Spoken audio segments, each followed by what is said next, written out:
Welcome, weary traveler, to the realm of legends, where heroes are forged in darkness and light, where destinies intertwine across the Sword Coast like threads in an ancient tapestry. Tonight we journey through the lives of 7 souls, whose paths converged in moments of crisis and transformation. From the wild ranges of distant forests to the clerics of forgotten gods, from wizards consumed by ambition to warriors bound by honor. These are the stories that shaped the fate of Baldur's Gate itself, so settle into the gentle embrace of twilight. Let the campfire's glow guide your rest,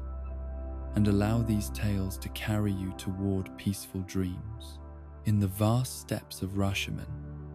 where the wind carries the songs of ancient spirits and the earth remembers every footfall of those who walked before, there was born a child whose destiny would be written not in prophecy, but in the simple, unwavering choice to protect those who could not protect themselves. This is the tale of Minsk of Rashemen, the beloved ranger, whose heart was as vast as the wilderness he called home, whose strength was matched only by his gentleness, and whose wisdom wore the comfortable mask of apparent simplicity that often confounds those who mistake loudness for foolishness and silence for depth. The Rashemi people have always understood that strength and madness walk hand in hand along the borderlands where civilization meets the wild. Their berserkers are not mere warriors driven to frenzy, but individuals who have learned to channel the primal forces that flow through all living things, to become conduits for the raw power that courses beneath the surface of the ordered world. In this tradition, Minsk was raised not just as a fighter, but as a guardian of balance, someone who could stand at the threshold between chaos and order and ensure that neither overwhelmed the other. From his earliest years, Minsk displayed the kind of physical prowess that marked him as destined for greatness among his people. His frame grew tall and broad. His muscles developed the kind of dense strength that comes not from mere exercise, but from a life lived in harmony with natural forces. Yet what truly set him apart was not his size or his skill with weapons, but the profound gentleness that radiated from him like warmth from a well-tended fire. Children who might flee in terror from other warriors would climb upon his shoulders without fear, sensing instinctively that this giant would sooner die than allow harm to come to those under his protection. The relationship between Minsk and his beloved hamster companion Boo represents something far more profound than the simple friendship between man and animal that casual observers might assume. In Rashemi tradition, the bond between a ranger and their animal companion is a sacred connection that transcends the boundaries of species, creating a partnership where 2 souls become greater than the sum of their individual parts. Boo, despite his diminutive size and the skepticism of those who cannot see beyond surface appearances, serves as Minsk's spiritual anchor, the voice of wisdom that keeps him grounded when the berserker rage threatens to consume his reason entirely. The miniature giant space hamster, as Minsk proudly describes his friend,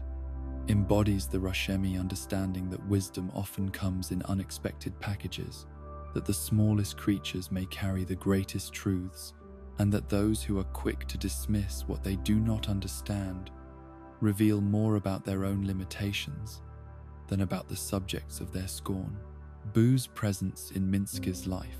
represents the ranger's connection to the natural world in its most essential form, a reminder that all life is interconnected and that strength without compassion becomes mere brutality. The early adventures that shaped Minsk's understanding of his role in the world began with his first great quest, the rescue of Dinneair, the Witchleran witch who had been chosen as his charge through the ancient traditions of his homeland.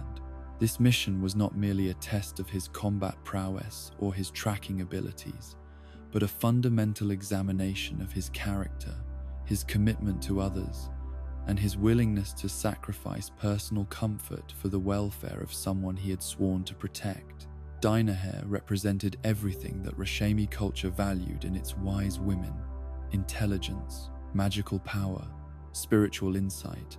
and the kind of moral authority that comes from deep connection to the forces that govern the natural world. Her capture by gnolls was not just a personal tragedy, but a violation of the cosmic balance that Minsk had been trained to maintain. The urgency of his quest to save her was driven not by romantic attachment, though deep affection certainly existed between them, but by his understanding that allowing such injustice to stand would corrupt the very foundations of the world he had sworn to protect. The journey to rescue Dinneair took Minsk far from the familiar steppes of his homeland into regions where different customs prevailed and different dangers lurked behind every shadow. This exposure to the broader world beyond Rashaman was crucial to his development as both warrior and moral agent, teaching him that the principles of protection and justice that guided his people were universal needs that transcended cultural boundaries. The gnolls who had taken Dinneair were not merely enemies of Rashaman, but enemies of all civilized life, and their defeat served interests far greater than any single nation or people. The successful completion of this rescue mission established Minsk's reputation as someone who could be trusted with the most difficult and dangerous tasks, someone whose word was as solid as granite, and whose commitment to protecting others was absolute. The bond that developed between him and Dinneair during their subsequent adventures created a partnership that balanced his physical prowess with her magical abilities, his straightforward moral certainty with her nuanced understanding of complex situations. Yet even the strongest partnerships can be shattered by forces beyond mortal control, and the tragedy that would define much of Minsk's later existence came not through any failure of his own, but through the machinations of enemies whose power exceeded anything he had previously encountered. The loss of Dinneair to Irenicus, the mad wizard whose hunger for power recognized no boundaries of decency or restraint, represented not just personal grief, but the shattering of everything Minsk understood about his purpose and effectiveness as a protector. The psychological trauma of failing to protect someone who had been entrusted to his care created wounds that cut far deeper than any physical injury he had ever sustained. The simple worldview that had sustained him through countless dangers suddenly seemed inadequate to explain how such evil could triumph over such dedicated service. The rage that consumed him in the aftermath of this loss was not the controlled berserker fury of his training,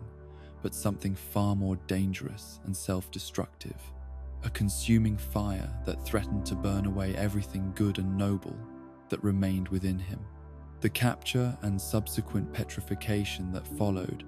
represented both the logical culmination of his reckless, grief-driven behavior and the beginning of a transformation that would test every aspect of his character. To be turned to stone is not merely to be rendered immobile, but to be trapped in a state between life and death, aware but unable to act, conscious but cut off from all meaningful interaction with the world. For someone whose entire identity was built around action, protection, and service to others, this enforced passivity was a torture more exquisite than any physical pain. The century that Minsk spent as a statue in the streets of Baldur's Gate passed in a subjective eternity of frustration and helplessness. He was aware of the passage of time, of the changes occurring around him, of the people who passed by his stone form without recognition or understanding. The city grew and changed. Fashions shifted, languages evolved, and entire generations were born, lived, and died while he remained frozen in that single moment of transformation. The psychological impact of this experience cannot be overstated. To watch helplessly as the world moves forward without you, to see injustices occur that you cannot prevent, to witness suffering that you cannot alleviate, these experiences would have broken a lesser spirit entirely. For Minsk, they became a crucible that burned away everything superficial or selfish in his nature, leaving only the purest essence of his commitment to protecting others. The man who emerged from the stone was fundamentally the same person who had been trapped within it, but refined and concentrated by suffering into something approaching the heroic ideal. The awakening from petrification brought with it a flood of disorientation that would have overwhelmed someone less grounded in fundamental principles. The world of Baldur's Gate had changed dramatically during his century of enforced absence. New technologies had emerged, political boundaries had shifted, familiar landmarks had disappeared or been transformed beyond recognition. The very language spoken in the streets carried unfamiliar idioms and references that marked him as someone displaced from his proper time. Yet beneath all these surface changes, Minsk discovered that the essential nature of the world remained constant. There were still innocents who needed protection, still bullies who preyed upon the weak, still forces of darkness that threatened to overwhelm the light. His purpose had not changed, only the specific manifestations of the challenges he was called to face. The clarity of this recognition allowed him to adapt to his new circumstances with surprising speed, focusing not on what had been lost but on what remained to be done. The reunion with Boo provided an anchor point that allowed him to reconstruct his sense of identity in this changed world. The hamster had somehow survived the century of separation, a testament to the mystical nature of their bond, and perhaps to forces beyond mortal understanding. Boo's presence served as a bridge between the past and present, a reminder that some connections transcend the boundaries of time and circumstance.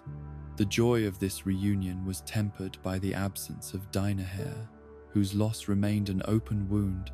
that would never fully heal, but which had been transformed by time and reflection into a source of strength rather than merely pain. The philosophy of heroism that Minsk embodies stands in stark contrast to the complex moral calculations that drive many adventurers in their quests for glory or personal advancement. His approach to justice is refreshingly direct, unencumbered by the kind of philosophical sophistication that often serves as excuse for inaction or compromise with evil. When he encounters wrongdoing, his response is immediate and proportionate. When he sees someone in need of protection,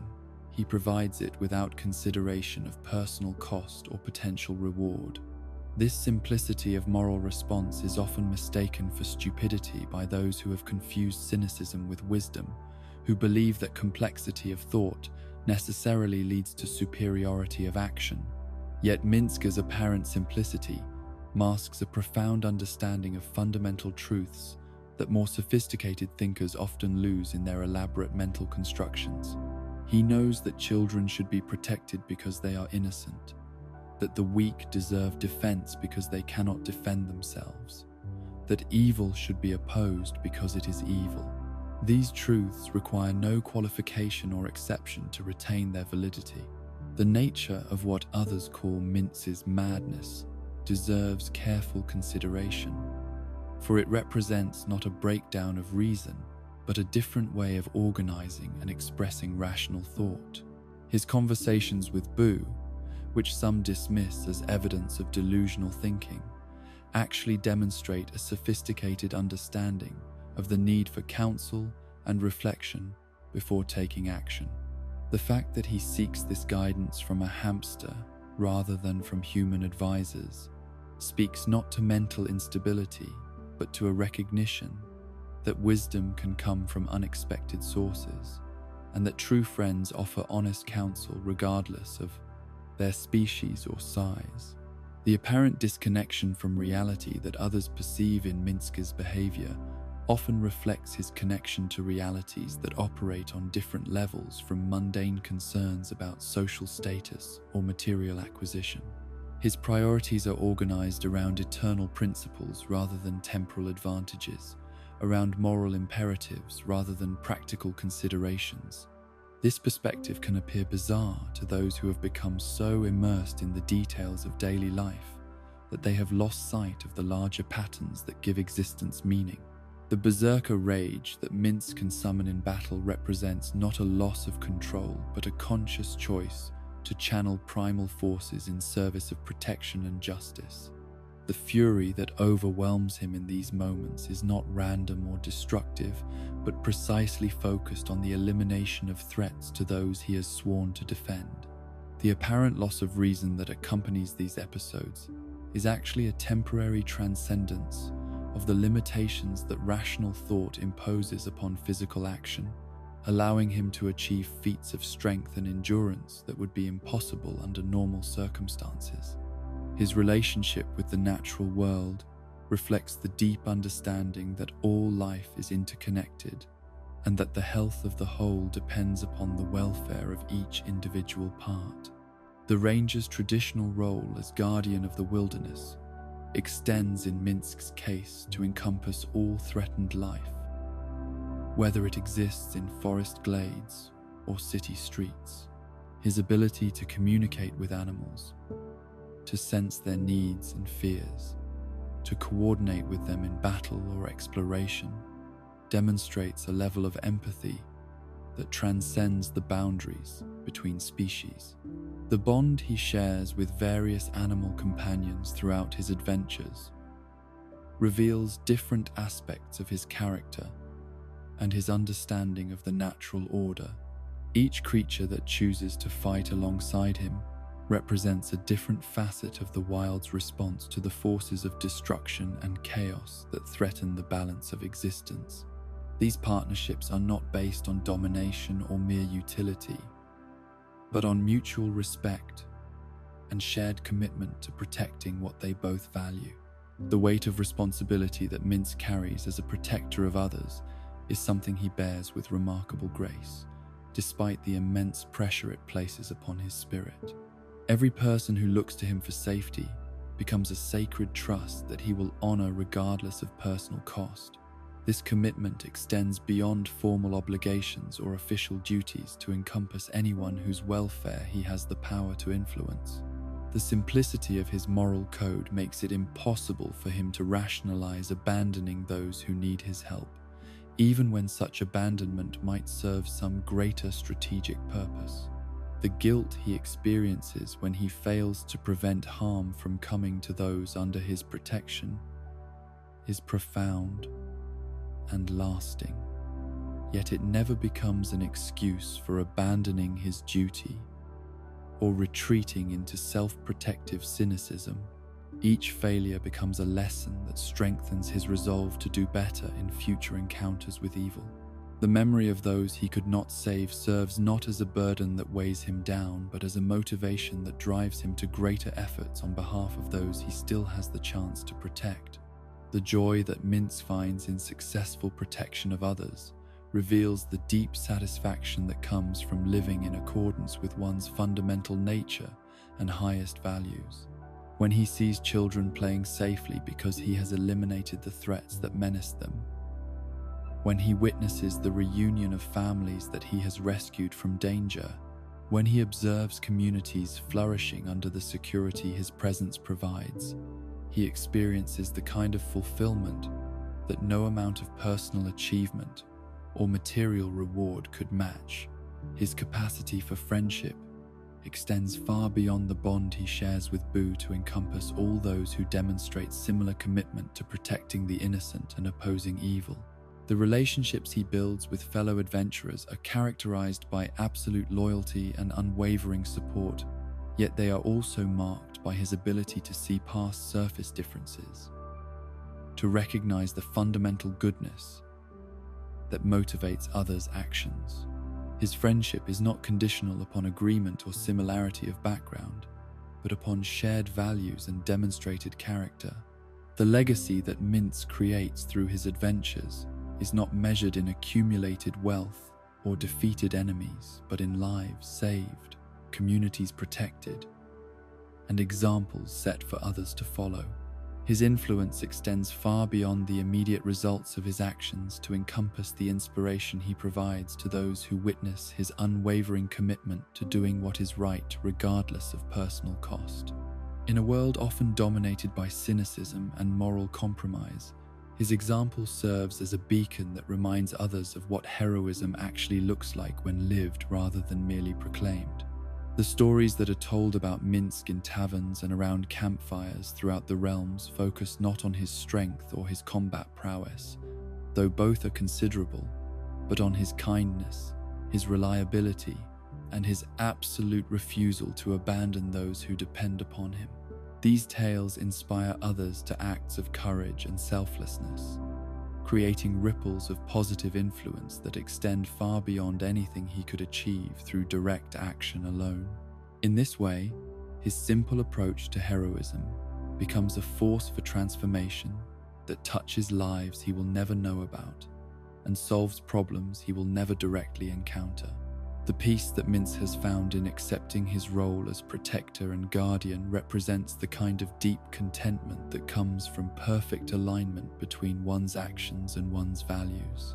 He has no need to question his purpose or to search for meaning in his existence, because every day provides clear opportunities to serve the cause of justice and protection that defines his identity. The apparent simplicity of his worldview masks a profound wisdom about what truly matters in life and what kinds of achievements provide lasting satisfaction. And so the tale of Minsk continues to unfold with each new dawn, with each fresh opportunity to stand between innocence and harm, with each chance to prove that heroism is not about grand gestures or legendary achievements, but about the consistent choice to do what is right when what is right is also what is difficult. His story reminds us that true strength lies not in the ability to destroy, but in the commitment to protect. That real wisdom often wears the mask of simplicity, and that the greatest adventures are not found in distant lands, but in the courage to become the person that others can depend upon when darkness threatens to overwhelm the light. Between the ancient groves where elven songs blend with the whisper of oak leaves, and the bustling markets where human ambition builds monuments to fleeting dreams, there walks one who belongs fully to neither world, yet serves as bridge between both. This is the story of Jahera, daughter of two peoples, keeper of nature's balance, and guardian of secrets that span generations of mortal lives. Her tale is woven from threads of love and loss, duty and desire, the eternal struggle between the wild heart that calls for freedom and the disciplined mind that understands the necessity of structure in a world perpetually balanced on the knife's edge between order and chaos. The child who would become Jahera was born into a world where every breath carried the complexity of divided heritage, where the blood that flowed through her veins told stories of two different approaches to existence, two different ways of measuring time and meaning. Her elven mother brought to this union the long perspective that comes with centuries of life, the deep patience that allows trees to grow from saplings to giants, the understanding that all things must be considered in the context of their place within the great cycle of growth, decay, and renewal that governs all natural systems. Her human father contributed the urgency that comes from knowing that life is brief and precious, the driving need to accomplish meaningful work within the span of decades rather than centuries, the passionate intensity that burns bright because it cannot burn long. This combination of influences created in Jahera a unique perspective that would prove invaluable in her later roles as Druid, Harper, and counselor to those who needed guidance in navigating the complexities of a world that rarely offered simple solutions to difficult problems. The household in which she was raised was one where the cycles of nature were honored alongside the practical needs of daily existence, where ancient elven wisdom about the interconnectedness of all living things coexisted with human innovation and adaptability. Her parents understood that their daughter would need to find her own path between the competing claims of her dual heritage, that she could not simply choose one side of her nature over the other, but must instead find ways to integrate both into a coherent whole that honored the best aspects of each tradition. The education that shaped her understanding of the world was necessarily broader and more complex than what most children receive, encompassing not only the practical skills needed for survival, but also the philosophical frameworks needed for making sense of existence in a universe where divine forces, natural laws, and mortal choices all played roles in determining outcomes. The Druidic teachings that became central to her identity provided a way of understanding herself as part of something larger while still maintaining individual agency and responsibility. The natural world called to her from an early age, with a voice that spoke directly to something deep within her spirit, a recognition that the forces that governed the growth of plants and the migration of animals were the same forces that shaped the destinies of thinking beings. The magic that flowed through her was not something external that she learned to manipulate, but rather an expression of her fundamental attunement to the patterns and rhythms that underlie all existence. Learning to channel this power required not just technical training, but spiritual development that aligned her will with the greater will of nature itself. The Harper ideology that she embraced as a young adult provided a framework for applying her druidic understanding to the complex political and social realities of a world where different groups competed for resources and influence. The Harpers' commitment to maintaining balance between the forces of order and chaos, their dedication to protecting knowledge and preserving freedom, their willingness to work behind the scenes to prevent any single faction from gaining too much power, all of this resonated with her own sense that stability required constant vigilance and active intervention rather than passive hope that things would work out for the best. The partnership she formed with Khaled represented everything beautiful about the possibility of finding someone whose soul complemented rather than competed with one's own, whose presence made the world feel more complete rather than more complicated. Their relationship was built on genuine mutual respect, shared values, and the kind of deep affection that grows stronger over time as each partner discovers new depths in the other. Khaled's gentle strength provided the perfect counterbalance to her more assertive nature, while his scholarly approach to problems offered different perspectives that enriched her own more intuitive methods of understanding. Their work together as Harpers created a partnership that was both personal and professional, allowing them to support each other through the challenges of their dangerous calling while building a relationship that was grounded in shared commitment to something greater than their individual desires. The missions they undertook required not just courage and skill, but also the kind of trust that can only develop between people who have faced mortal danger together and emerged with their bond strengthened rather than weakened by the past experience. The happiness they found in each other was marked by the knowledge that their work would inevitably place them in situations where such happiness could be threatened or destroyed.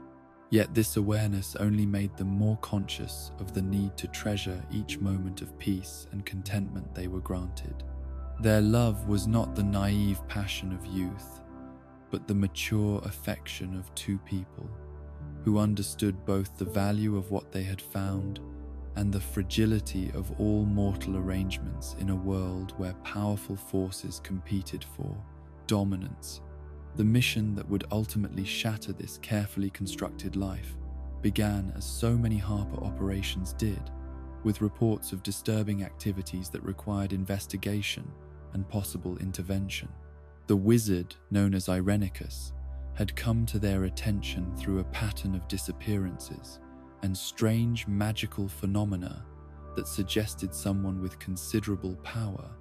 was conducting experiments that violated both natural law and common decency. The decision to investigate was not made lightly, for they understood that confronting such an individual would require resources and preparation that exceeded their normal capabilities. The capture that followed was swift and brutal, demonstrating the gap between their careful planning and the reality of facing an enemy whose power and ruthlessness exceeded their most pessimistic estimates. Khaled's death was not the heroic sacrifice that ballads celebrate, but the sudden, meaningless violence that characterizes so much of the suffering that evil inflicts upon the innocent. One moment he was there, solid and reassuring. And the next he was gone,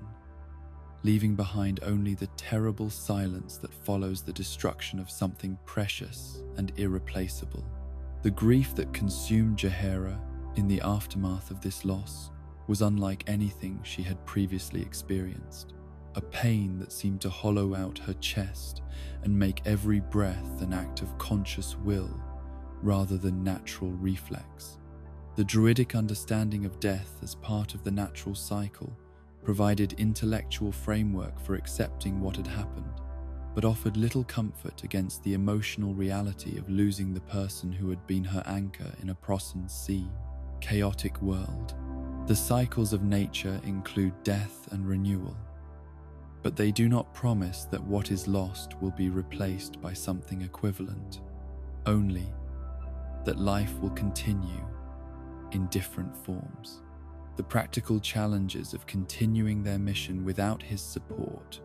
were compounded by the psychological trauma of sudden loss and the physical ordeal of captivity and experimentation. Irenicus had taken her not just for whatever information she might possess, but as a subject for his investigations into the nature of the soul and the mechanisms by which consciousness could be transferred or transformed. The violations she endured went beyond mere torture to encompass fundamental attacks on her sense of identity and autonomy. The rescue that eventually came felt less like salvation than like the opportunity to begin the long process of rebuilding a life that had been shattered beyond easy repair. The companions who freed her from Irenicus's dungeons were strangers bound together by shared circumstances rather than chosen allies. Yet they represented the possibility of new connections that might eventually grow into something resembling the partnership she had lost. The gratitude she felt toward them was complicated by the recognition that accepting their help meant acknowledging that she could no longer function independently as she once had. The journey that followed became a process of learning to exist in a world where the fundamental assumptions that had guided her actions were no longer reliable. The Harper network that had provided structure and purpose for her adult life had been compromised by Irenicus's manipulations, leaving her uncertain about whom to trust or what missions to pursue. The magical abilities that had always felt like natural extensions of her will now seem foreign and unpredictable, requiring conscious effort to control, rather than flowing smoothly from intention to manifestation. The leadership role that she gradually assumed among her new companions emerged not from any desire for command, but from the practical necessity of having someone who could make decisions when group consensus proved elusive. Her experience with Harper operations provided knowledge of tactics and strategy that proved valuable in their various encounters with enemies and obstacles, while her druidic training offered insights into natural phenomena and magical effects that others lacked. Yet this position of authority felt strange and burdensome compared to the partnership she had enjoyed with Khaled. The process of learning to care about her new companions while guarding against the kind of investment that had made losing Khaled so devastating required delicate emotional calibration. She needed to work effectively with these people, to trust them enough to function as a team, to feel sufficient concern for their welfare to motivate protective action. Yet she also needed to maintain enough emotional distance to survive if circumstances forced her to watch them die as she had watched Khaled die. This balance proved difficult to achieve, and even harder to maintain as genuine affection began to develop despite her efforts to remain detached. The romantic possibilities that emerged during their travels presented particularly complex challenges, forcing her to confront questions about loyalty, memory, and the nature of love that she was not entirely prepared to answer. The suggestion that she might find happiness with someone new felt simultaneously like a betrayal of Khaled's memory and a natural progression from the grief that had defined her existence since his death. The guilt associated with even considering such possibilities warred with the recognition that isolating herself from all future connection would be a form of living death that served no constructive purpose. The different suitors who expressed interest in her represented different approaches to the question of how to build new relationships after devastating loss. Some offered the security of familiar patterns and shared experiences, while others presented the possibility of entirely new forms of connection that bore no resemblance to what she had known before. The choice between these alternatives was complicated by her uncertainty about what she actually wanted versus what she thought she should want based on social expectations or personal guilt. The political complexities that surrounded her Harper affiliations required constant navigation as various factions attempted to use her connections and knowledge for their own purposes. The organization that had once provided clear guidance about right and wrong, friend and enemy, had been revealed as more morally ambiguous than she had previously understood. The ideals that motivated the Harpers remained valid and important, but the methods used to pursue those ideals sometimes conflicted with her personal code of ethics in ways that forced difficult choices between competing loyalties. The Druidic circles to which she belonged presented their own challenges as different groups interpreted the requirements of natural balance in ways that sometimes conflicted with her Harper training or her personal convictions. The ancient wisdom of Druidic tradition offered valuable insights into the proper relationship between civilization and wilderness, but it did not always provide clear guidance for dealing with the unprecedented challenges posed by magical experiments, divine interventions, and planar incursions that characterized the threats they faced. The connection to nature that had always been central to her identity evolved and deepened as she was forced to rely more heavily on these fundamental sources of strength and guidance. The natural world provided stability and perspective that remained constant even when human institutions and relationships proved unreliable. The seasonal cycles continued their eternal round regardless of political upheavals or personal tragedies, offering reminders that existence was larger and more enduring than any individual crisis or loss. The magical abilities that she commanded as a druid grew stronger and more sophisticated as she learned to channel grief and experience into power that could be used to protect others from suffering similar losses. The spells that allowed her to heal wounds and cure diseases took on new meaning when applied to companions who had become genuinely important to her welfare. The power to summon natural allies and manipulate environmental conditions provided tactical advantages that could mean the difference between victory and defeat in their various encounters with hostile forces. The wisdom that she accumulated through her experiences began to influence her interactions with others in ways that extended far beyond the immediate tactical requirements of their shared adventures. Younger companions looked to her for guidance about life choices and moral dilemmas, while peers sought her counsel about complex strategic questions that required the kind of balanced perspective that comes from having survived multiple crises and maintained commitment to core principles despite external pressures. The burden of being perceived as a source of stability and wisdom was something she accepted with mixed feelings, recognizing the importance of providing such guidance, while also being aware of her own continuing struggles with questions that had no clear answers. The expectation that she should have solutions to problems that challenged her own understanding created pressure to project confidence that she did not always feel. Yet the need to support others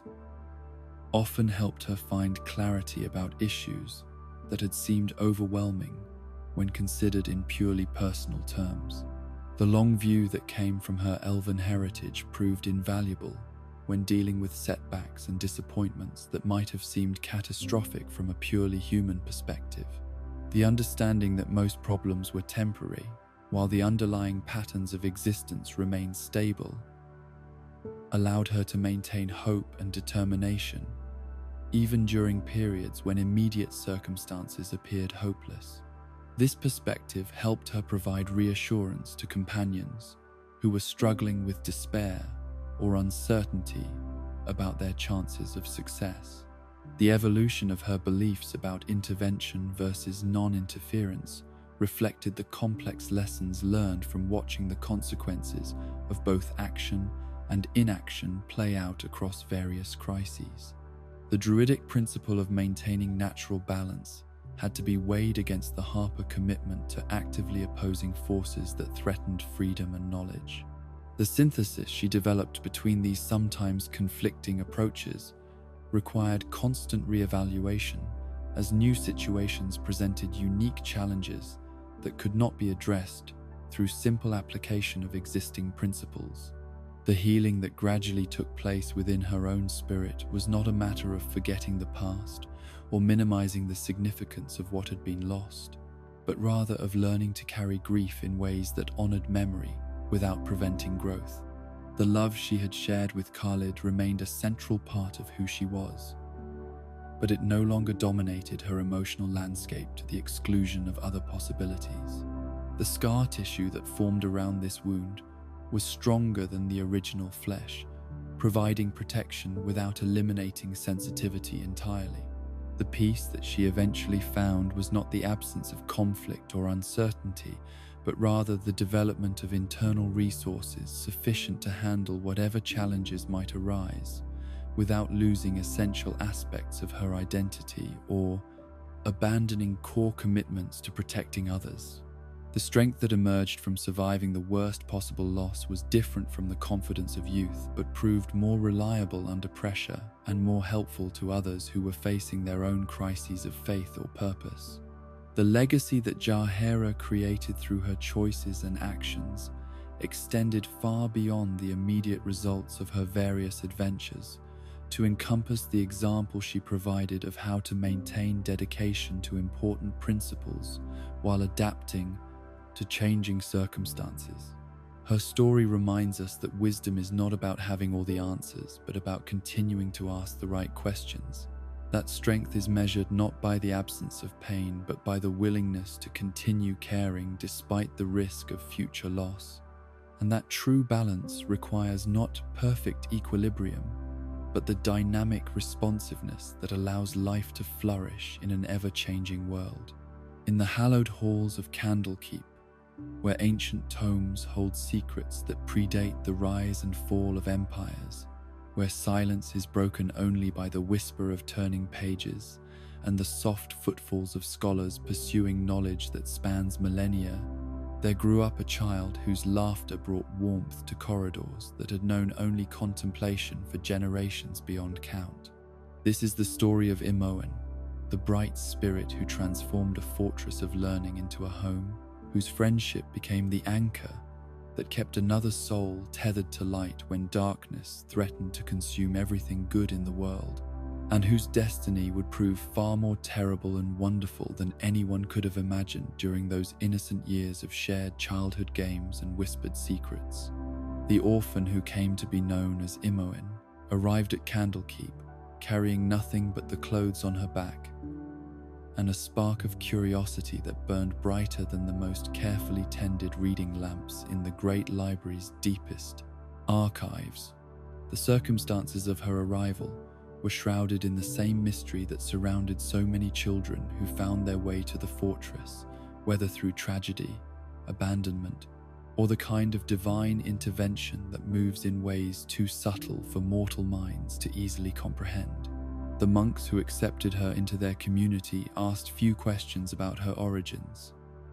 understanding that the past was less important than the potential they could nurture in the present. From her earliest days within Candlekeep's protective walls, Imoen displayed a remarkable ability to find joy and wonder in circumstances that might have crushed a less resilient spirit. The vast libraries that could have seemed intimidating to a young child instead became playgrounds where she invented elaborate games among the towering shelves, turning the serious business of scholarly research into adventures that made learning feel like the most natural thing in the world. Her presence brought a lightness to the fortress that had been missing for longer than most of the residents could remember. The bond that formed between Imoen and her adoptive sibling was something that transcended the normal relationships between children who happened to grow up in the same household. Despite sharing no blood, Despite the mysteries that surrounded both their origins, they developed the kind of connection that speaks to souls recognizing each other across whatever barriers might separate their conscious minds. They became not just companions, but complementary halves of a single whole, each possessing qualities that balanced and strengthened the other's natural tendencies. Where her sibling might approach problems with careful consideration and methodical planning, Imoen brought spontaneity and creative solutions that often achieved better results through unconventional means. Her natural optimism served as a counterweight to any tendency toward brooding or excessive seriousness, while her ability to find humor in even the most challenging situations provided emotional resilience that helped them both navigate the difficulties that came with growing up without knowledge of their true parentage or purpose. The natural talents that began to manifest as she grew older revealed depths of ability that surprised even the learned scholars who had made careers of identifying and nurturing exceptional potential. Her aptitude for magic was immediately apparent to anyone with the knowledge to recognize the signs, yet it was magic touched with an intuitive understanding that could not be taught through conventional methods. The spells that flowed from her seemed to emerge from some deeper source than mere academic study, as though she was remembering techniques rather than learning them for the first time. Equally remarkable was her facility with the skills traditionally associated with rogues and thieves, abilities that seemed oddly out of place in someone raised within the scholarly confines of Candlekeep, yet which manifested with such natural grace that they could not be dismissed as mere youthful rebellion or mischievous experimentation. Her fingers found locks and traps with the same intuitive understanding that guided her magical studies, as though both sets of abilities drew from the same well of innate knowledge that existed somewhere beneath conscious awareness. The duality of her talents created interesting challenges for those responsible for her education and moral development. The magical abilities that marked her as potentially destined for great things in service of knowledge and wisdom coexisted with roguish skills that could easily be turned toward less noble purposes if not properly channeled. The monks of Candlekeep, more accustomed to nurturing purely scholarly pursuits, found themselves adapting their teaching methods to accommodate a student whose gifts defied easy categorization. The mischievous streak that ran through Imoen's character was never malicious, but rather reflected an irrepressible curiosity about the world and a desire to test the boundaries of what was possible within the constraints of their sheltered existence. Her pranks and adventures brought both exasperation and secret amusement to the adults who were responsible for maintaining order within the fortress, as her schemes inevitably revealed flaws in security or routine that needed addressing anyway. The friendship that sustained both orphans through their childhood years was built on a foundation of absolute trust and mutual support that would prove strong enough to withstand even the most devastating revelations about their true nature and destiny. They shared everything with each other, from the smallest daily observations to their deepest fears about what the future might hold for two children whose origins were wrapped in such profound mystery. This openness created an emotional intimacy that made them more than siblings, more than friends, something approaching two aspects of a single soul that had somehow been divided between separate bodies.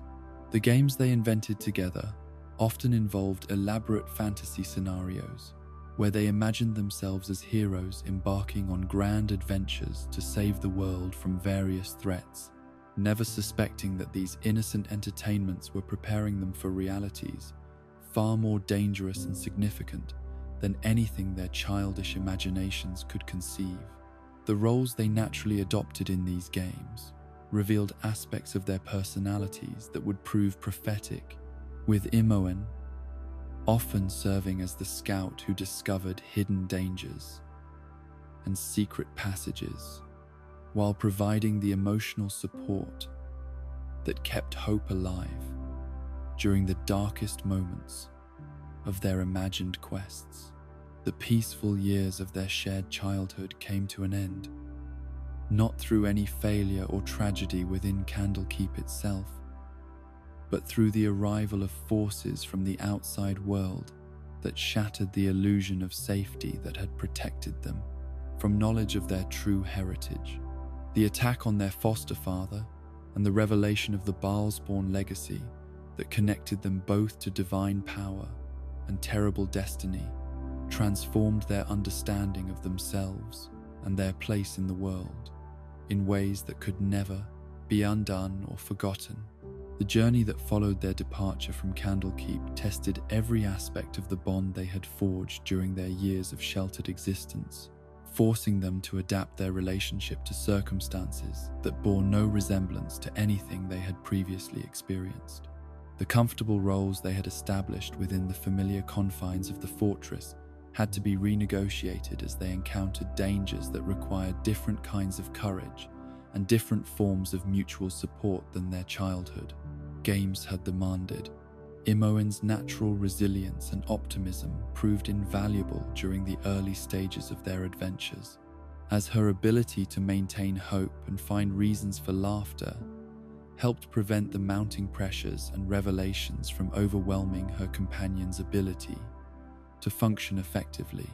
Yet the psychological toll of leaving behind everything familiar and safe, of learning that their entire understanding of their identity and purpose had been built on incomplete information, created stresses that even her remarkable emotional strength could not entirely absorb without consequence. The revelation of her Bhaalspawn heritage brought with it knowledge that fundamentally altered her understanding of herself and her relationship with the divine forces that shaped the world. The innocent girl who had grown up believing herself to be simply an orphan, lucky enough to find sanctuary in Candlekeep, was forced to confront the reality that she was connected to one of the most feared and hated deities in the pantheon, that the divine essence flowing through her veins carried the potential for both great good and unspeakable evil. The kidnapping by Irenicus represented the shattering of whatever illusions of safety and control she had managed to maintain despite all the previous revelations about her nature and destiny. The wizard's interest in her was not personal but purely experimental, viewing her as a specimen whose unique divine heritage made her valuable for research into the fundamental nature of souls and the mechanisms by which divine power could be transferred or manipulated. The violation she experienced went beyond mere physical captivity to encompass systematic attacks on her sense of identity and autonomy. The experiments that Irenicus conducted upon her were designed not just to extract information or power, but to fundamentally alter the basic structure of her being, to separate the divine essence that made her a Bhaalspawn from the mortal personality that made her Imoen. The process was agonizing, not just physically but spiritually, attacking the very foundations of her existence in ways that threatened to destroy everything that made her who she was, rather than merely what she was. The slow awakening of the divine essence within her during and after this ordeal was like watching a stranger emerge from within her own mind, a presence that shared her memories and her body, but possessed fundamentally different priorities and perspectives. The godly heritage that had always been part of her began to assert itself more strongly, bringing with it impulses and abilities that felt both familiar and alien, like rediscovering aspects of herself that had been sleeping since birth. The struggle between her mortal personality and her divine nature created internal conflicts that were invisible to outside observers, but which consumed enormous amounts of her emotional and mental energy. The simple joy in existence that had characterized her childhood began to compete with more complex and sometimes darker impulses that arose from the Bhaalspawn legacy, forcing her to constantly monitor her own reactions and motivations to ensure that she remained true to the values that had guided her upbringing. The fear of corruption that began to dominate her thoughts was not mere paranoia, but a rational response to the evidence she could observe within herself. of the divine influence growing stronger and more insistent. The knowledge that other Bhaalspawn had succumbed entirely to the dark impulses of their heritage, becoming monsters who brought suffering and death wherever they went, made every moment of anger or frustration seem potentially catastrophic. Every negative emotion, a possible sign that she was beginning the transformation that would destroy her humanity. The isolation that this fear created was perhaps the most painful aspect of her ordeal, as she found herself unable to share her deepest concerns with the people who cared most about her welfare. The knowledge that revealing the full extent of her internal struggles would only cause them pain and worry without providing any practical solutions made her retreat into herself in ways that were completely foreign to her naturally open and trusting disposition. The relationship with her adoptive sibling became complicated by her awareness that their continued association might place them in danger from forces seeking to eliminate Bhaalspawn or from her own potentially developing dark nature. The love that had sustained them both through childhood and early adventures now carried the terrible possibility that it might become a weapon that could be used against them by enemies who understood how to exploit emotional connections, or worse, that her own corruption might lead her to harm the person she cared most about protecting. The loyalty that remained constant despite all these internal struggles was testimony to the strength of the bonds forged during their years of innocent companionship. Yet it was loyalty that now carried a heavy burden of responsibility and conscious choice, rather than the effortless affection of childhood. Every day required her to actively choose to remain true to the person she had been rather than surrendering to the easier path of accepting whatever the divine essence within her demanded. The magical abilities that continued to develop as her divine heritage awakened brought power that could be used for great good, but which also carried the constant temptation to solve problems through force rather than wisdom, to impose her will upon others rather than seeking cooperation and mutual understanding. The spells that flowed from her with increasing ease felt different from the magic she had known in childhood, carrying undertones of compulsion and dominance that reflected the nature of the deity whose essence she carried. The moments of genuine happiness that still broke through her growing anxiety and self-doubt became precious beyond measure, reminders of who she truly was, beneath the divine complications that threatened to overwhelm her mortal identity. The laughter she shared with companions, the satisfaction of solving problems through cleverness rather than power, the simple pleasure of friendship and mutual support. These experiences provided anchors that helped her maintain connection to her essential humanity. The wisdom that she began to develop through confronting these impossible challenges was hard-won and often painful, yet it provided insights into the nature of choice and identity that might never have emerged under easier circumstances. The understanding that she was not predetermined to follow any particular path, that the divine essence within her was subject to the decisions made by her mortal will, became the foundation for maintaining hope despite the magnitude of the forces arrayed against her continued existence as herself. The courage that she displayed in facing each new crisis was not the fearless bravery of ignorance, but the deliberate choice to act according to her values, despite full awareness of the risks involved. Each decision to trust rather than suspect, to hope rather than despair, to choose cooperation over domination, represented a small victory over the darker impulses that sought to reshape her according to their own patterns. The legacy that Imoen created through her choices during this period of crisis was not measured in great deeds accomplished or enemies defeated, but in the proof she provided that even the most overwhelming destiny could be confronted and shaped by conscious moral choice. Her story reminds us that we are not prisoners of our heritage or victims of our circumstances, but active participants in determining who we become, that the most important battles are often fought within the privacy of our own hearts, and that the greatest victories are sometimes simply the decision to remain true to love in a world that offers many reasons to choose fear instead. The peace that she eventually found was not the absence of internal conflict, but the development of sufficient strength and wisdom to handle whatever challenges arose without losing sight of the values and relationships that made existence meaningful. Her journey from innocent child to someone capable of carrying divine power without being corrupted by it represents one of the most remarkable transformations in the annals of heroism, a testament to the truth that greatness is measured not by the magnitude of our abilities, but by the wisdom and compassion with which we choose to use them. In the gilded halls of justice, where morning light streamed through tall windows onto polished marble floors, where the weight of law and order pressed down like a benediction upon those who served truth above convenience, there once walked a young elf whose faith in the righteousness of civilization burned as bright as the sun that warmed his pale skin each dawn. This is the story of Aarian Ancunin,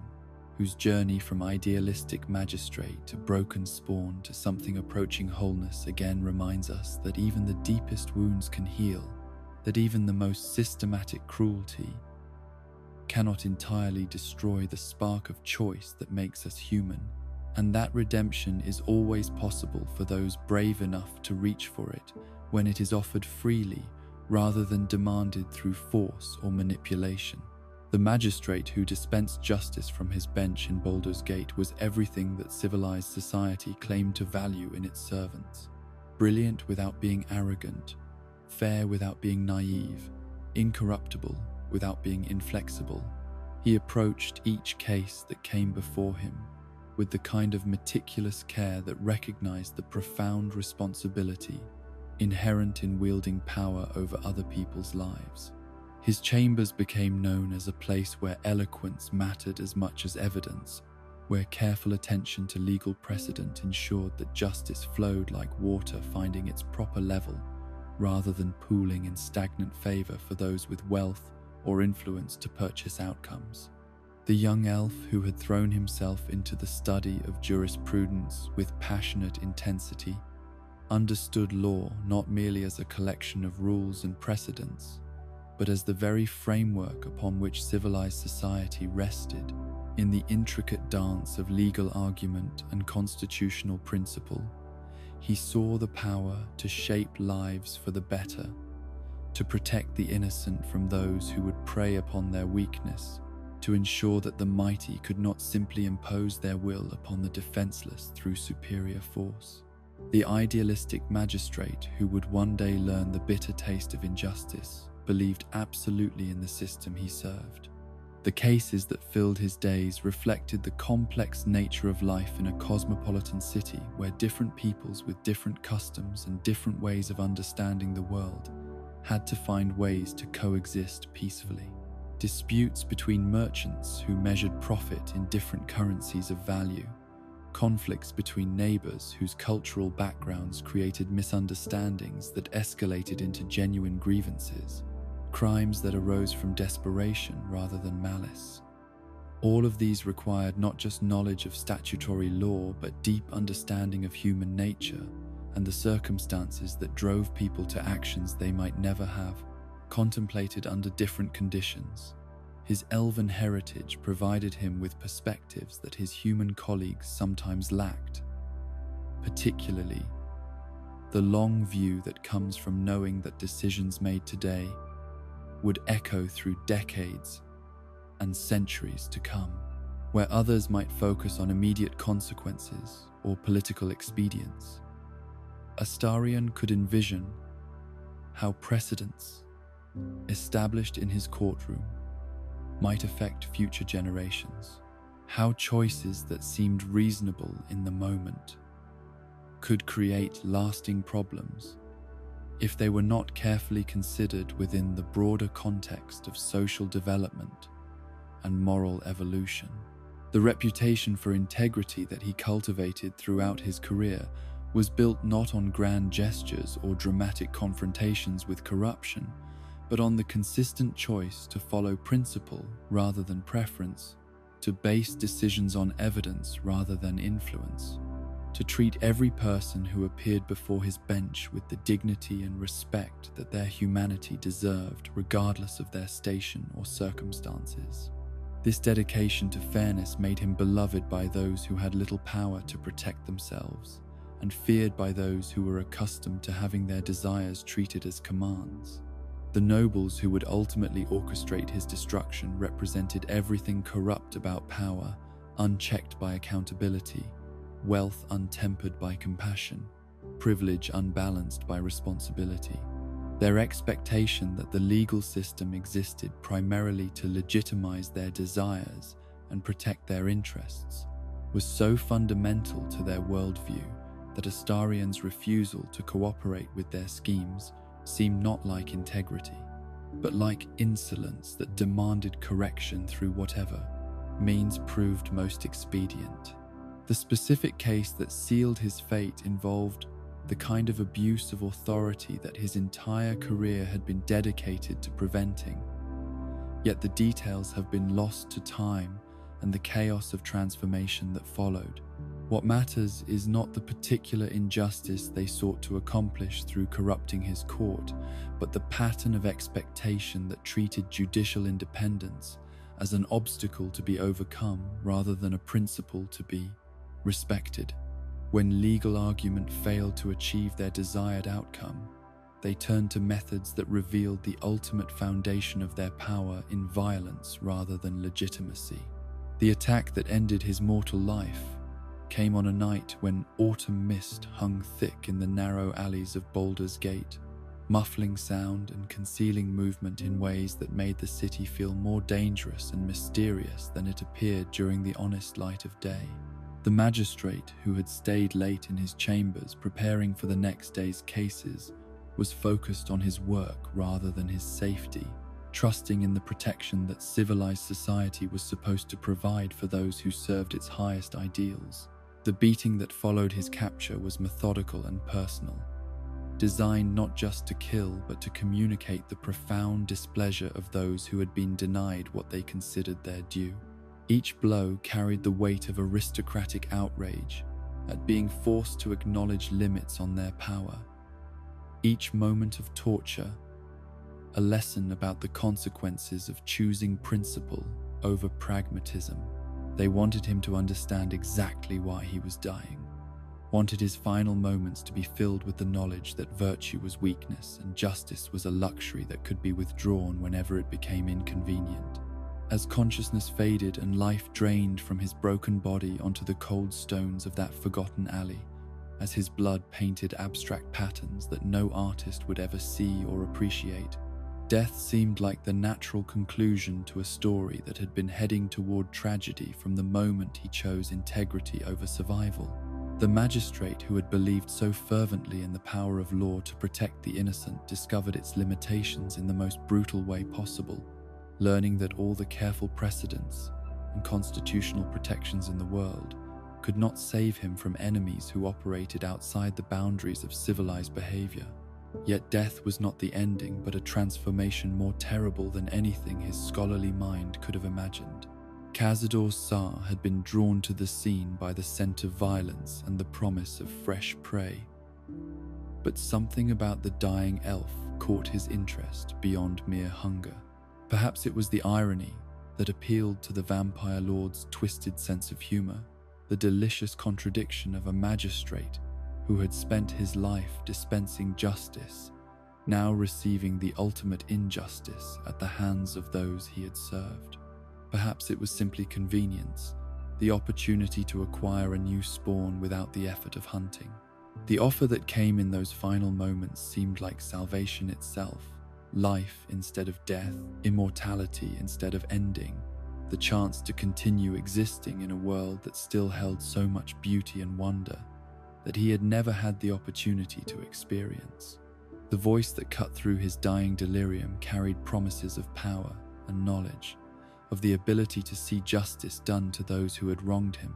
of transformation into something greater than the fragile mortal form that had proven so vulnerable to the violence of his enemies. The price of this gift was not explained in terms that his failing consciousness could properly evaluate. Yet even if it had been, what rational person faced with certain death would not grasp at any alternative that promised continued existence? The young elf who had never had the chance to experience his people's sacred reverie, who would never unlock the memories of past lives that awaited him in maturity, who had so much left undone and unsaid,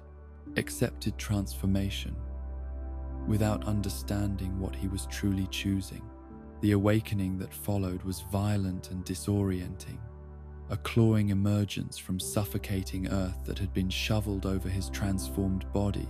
as though he were truly dead rather than merely changed. The panic that drove him upward through 6 feet of dirt and debris was primal and desperate. The kind of terror that exists beyond rational thought, focused entirely on the need to breathe air that his lungs no longer truly required. When he finally broke through to the surface, retching soil and congealed blood,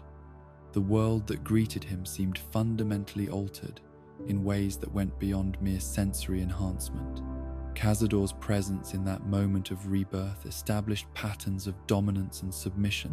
that would define the next 2 centuries of existence.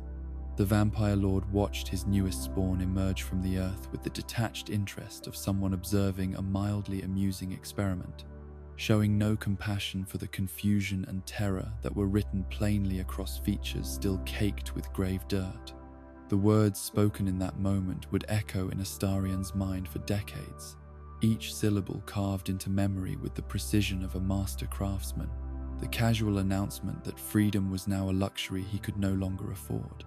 The palace that became both home and prison was a sprawling monument to centuries of accumulated wealth built upon a foundation of suffering and death, its architecture reflecting the twisted psychology of its master in stone and mortar designed to disorient and intimidate. The corridors that seemed to lead somewhere meaningful would dead end in chambers designed for torture, while hidden passages allowed constant surveillance that made privacy impossible and independence unthinkable. Every aspect of the building was crafted to emphasize the complete dependence of its inhabitants upon their master's knowledge and guidance. The other spawn who shared this nightmare existence had once been individuals with hopes and dreams and identities of their own, but centuries under Cazador's control had worn away much of what made them unique, until they moved through their assigned roles with the mechanical precision of beings whose spirits had been systematically broken. Petrus had learned that eager compliance might earn slightly better treatment, while Deliria's medical knowledge made her particularly valuable for certain kinds of interrogation that required keeping victims alive and conscious through experiences that should have killed them. The rules that governed their existence were simple in their absolute nature and terrifying in their implications. Cazador's word was law without appeal or interpretation. His desires were commands that brooked no hesitation. Their own wants and needs were irrelevant, except when they aligned with his purposes. Disobedience brought punishment that could last for days or weeks or years. Carefully calibrated tortures that approached but never crossed the line into complete destruction because broken tools had no value to their master. The work they were required to perform represented perhaps the cruelest aspect of their captivity, turning their natural charm and beauty into weapons against innocent people who deserved protection rather than predation. Each spawn served as bait in elaborate seductions that ended invariably in death or worse for their victims, forced to use whatever qualities had made them attractive in their mortal lives to lure the unsuspecting into Cazador's web of suffering. Astarion's particular talent lay in projecting the perfect combination of sophistication and vulnerability that appealed to those who wanted to feel both cultured and protective of someone they perceived as delicate despite his obvious intelligence and education. His preserved youth and elven features made him appear more innocent than his actual experience warranted, while his genuine eloquence and natural charm could make almost anyone feel special and uniquely appreciated during the time it took to lead them to their doom. The psychological toll of this existence accumulated night after night as the years stretched into decades and then centuries, each successful hunt adding another weight to a burden of guilt that grew heavier with every innocent life destroyed through his actions. The knowledge that refusing to participate would result in punishment that made his victim's suffering seem merciful by comparison provided rational justification for compliance, yet it could not eliminate the emotional cost of watching hope die in strangers' eyes over and over again. The masks he learned to wear became so numerous and complete that he sometimes lost track of which one represented his true self, if such a thing even existed anymore beneath the layers of protective performance. The charming seducer, the obedient servant, the broken victim, the cunning survivor, all of these personas served their purposes in different circumstances, yet none of them captured the full complexity of what he had become through 2 centuries of systematic abuse and enforced evil. The feeding arrangements imposed by his master were designed not just to sustain his undead existence, but to emphasize his complete dependence on Cazador's generosity through the constant reminder of hunger never fully satisfied. The diseased rats and putrid offerings that constituted his usual diet were deliberately revolting, chosen to contrast sharply with the rich, warm blood of living humans that he helped procure, but was forbidden to enjoy, except at his master's explicit permission. The rare occasions when such permission was granted created brief moments of physical satisfaction that only made the return to degraded sustenance more unbearable, while also fostering resentment between the spawn who competed for these small mercies. The vampire lord understood perfectly how to use such rewards to prevent solidarity among his servants, while keeping them grateful for cruelties that were slightly less severe than what they had learned to expect. The centuries passed like sediment accumulating in layers, each year adding another stratum to the prison of habit and learned helplessness that defined their existence. What had initially seemed like a temporary horror to be endured until escape became possible, gradually revealed itself as a permanent condition that would continue unchanged until the end of time itself, wearing away hope and identity through the simple persistence of unchanging routine and absolute powerlessness. The night when everything finally changed came without warning, as such transformations always do. The Mind Flayer ship that plucked him from familiar streets represented dangers that exceeded even Cazador's worst cruelties. Yet the tadpole that was forced behind his eye brought an unexpected gift, along with its promise of eventual transformation. The alien parasite's interference with his neural pathways was creating gaps in the supernatural control that had bound him for over 2 centuries, moments of genuine autonomy that he had not experienced since his mortal life. The crash that followed the Nautiloid's destruction should have killed everyone aboard, yet somehow left the infected survivors alive and relatively intact, awakening on a beach where sunlight warmed undead flesh, without causing the burning agony that should have reduced him to ash within moments. The tadpole had altered more than just his mental state, temporarily granting immunity to traditional vampiric weaknesses while also providing a countdown toward transformation into something far worse than any spawn. The companions who shared this desperate situation represented unknowns that could prove dangerous, yet necessity forced cooperation with these strangers who were bound together not through shared ideals, but through shared doom. The knife he held to his would-be leader's throat during their first encounter spoke to reflexes honed by centuries of survival in circumstances where trust was a luxury that could prove fatal. Yet something in their response suggested that these might be people worth allying with rather than eliminating. The decision to travel with this improvised fellowship was pragmatic rather than altruistic, born from the recognition that finding a cure for tadpole infestation required resources and knowledge that exceeded what any individual could achieve alone. Yet, beneath this cold calculation lay something he had almost forgotten existed: the simple human need for companionship, for connection with others who might understand his predicament, without seeking to exploit the vulnerabilities such understanding revealed. The revelation of his vampiric nature came through necessity, rather than choice, when the hunger that had tormented him for centuries finally became too intense to hide through careful performance and misdirection. The approach he chose reflected decades of experience in reading people's psychological profiles, opting for directness that acknowledged his dangerous nature, while positioning himself as vulnerable enough to inspire sympathy rather than fear from someone whose trust had become precious beyond measure. The conversation that followed should have marked the end of his place in their fellowship, yet instead became something unprecedented in his experience: an opportunity for genuine negotiation between equals. The offer to allow him to feed, made freely with full knowledge of what it entailed, represented the kind of trust he had not received since his mortal life. The act of feeding consensually was transformative in ways that went far beyond physical satisfaction, carrying emotional resonances that he struggled to process after centuries of taking blood only through deception or force. The masks that had protected him for so long began to feel increasingly burdensome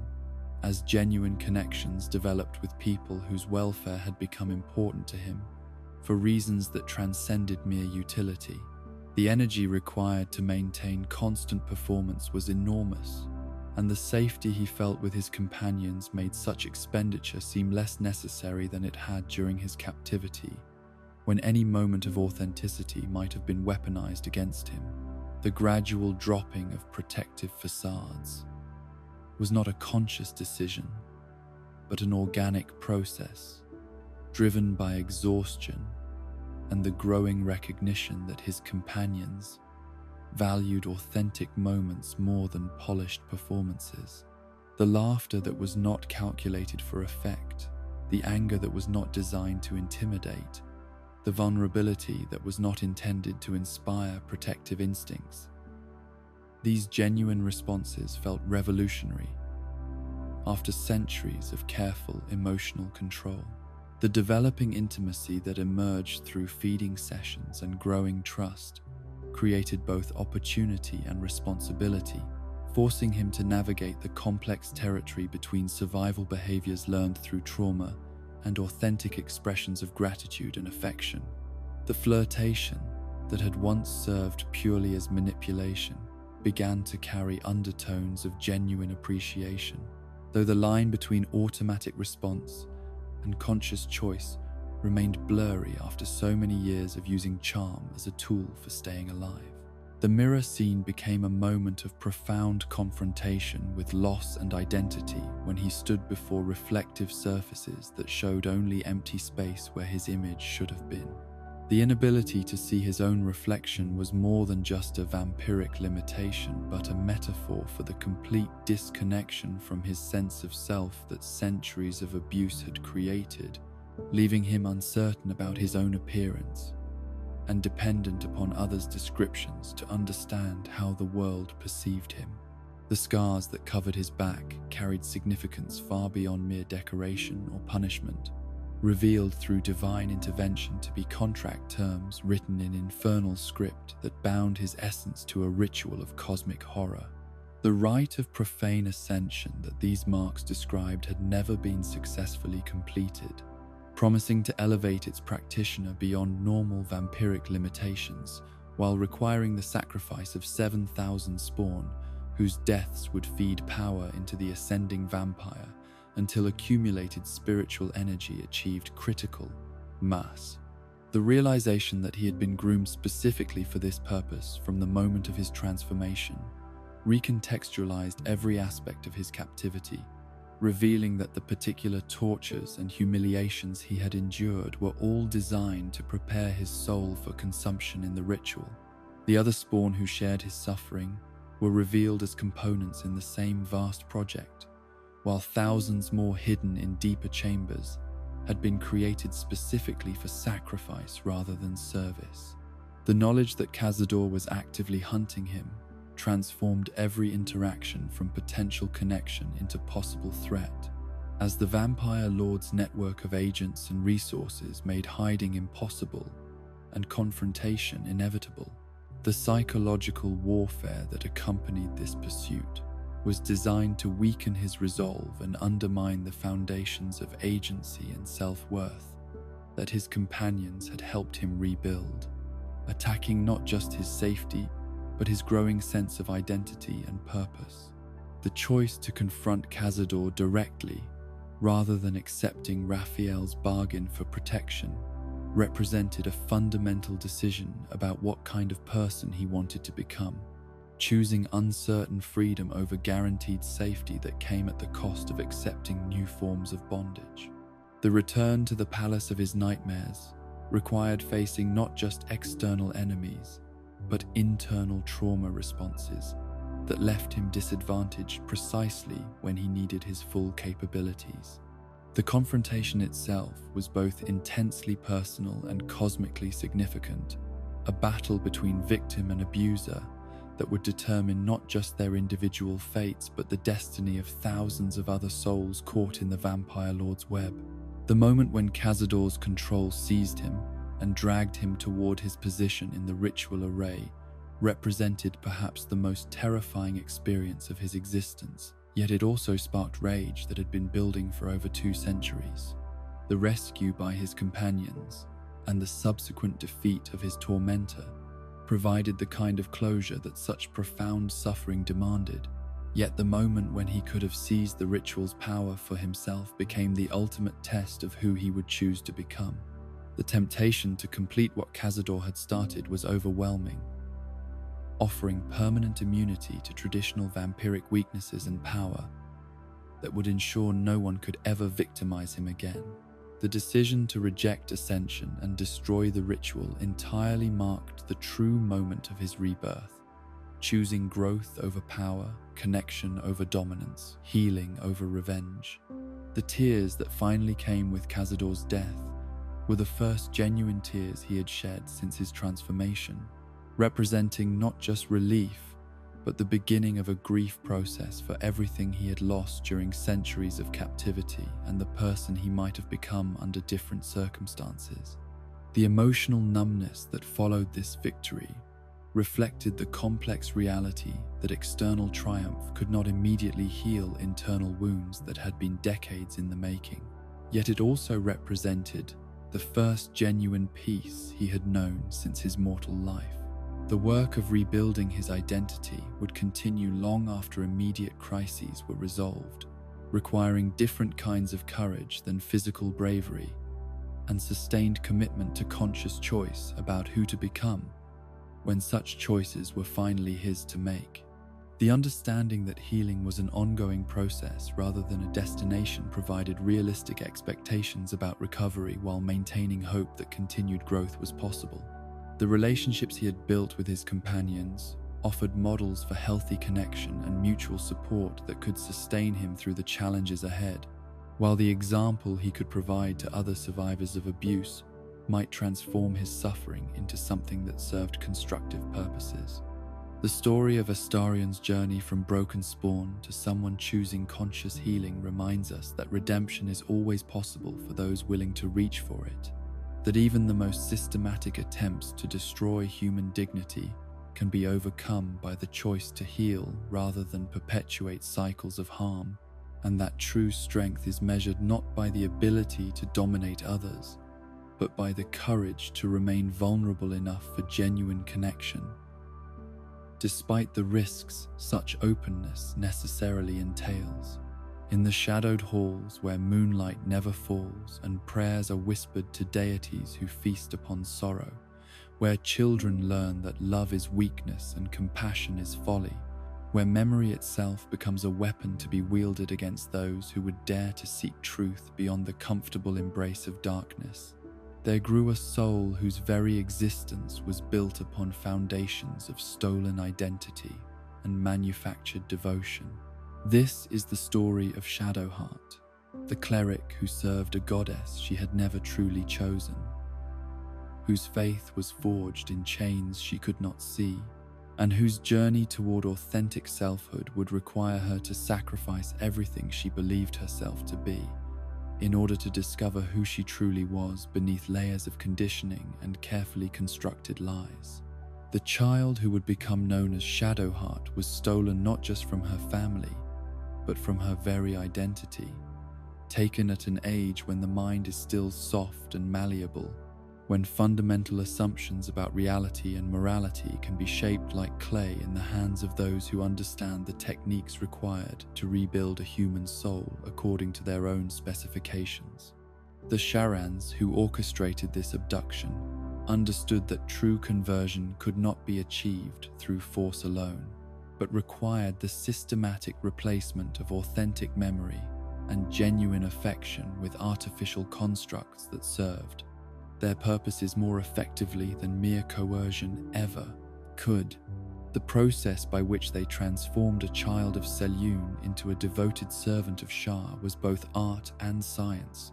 requiring intimate knowledge of how young minds develop their sense of identity and belonging.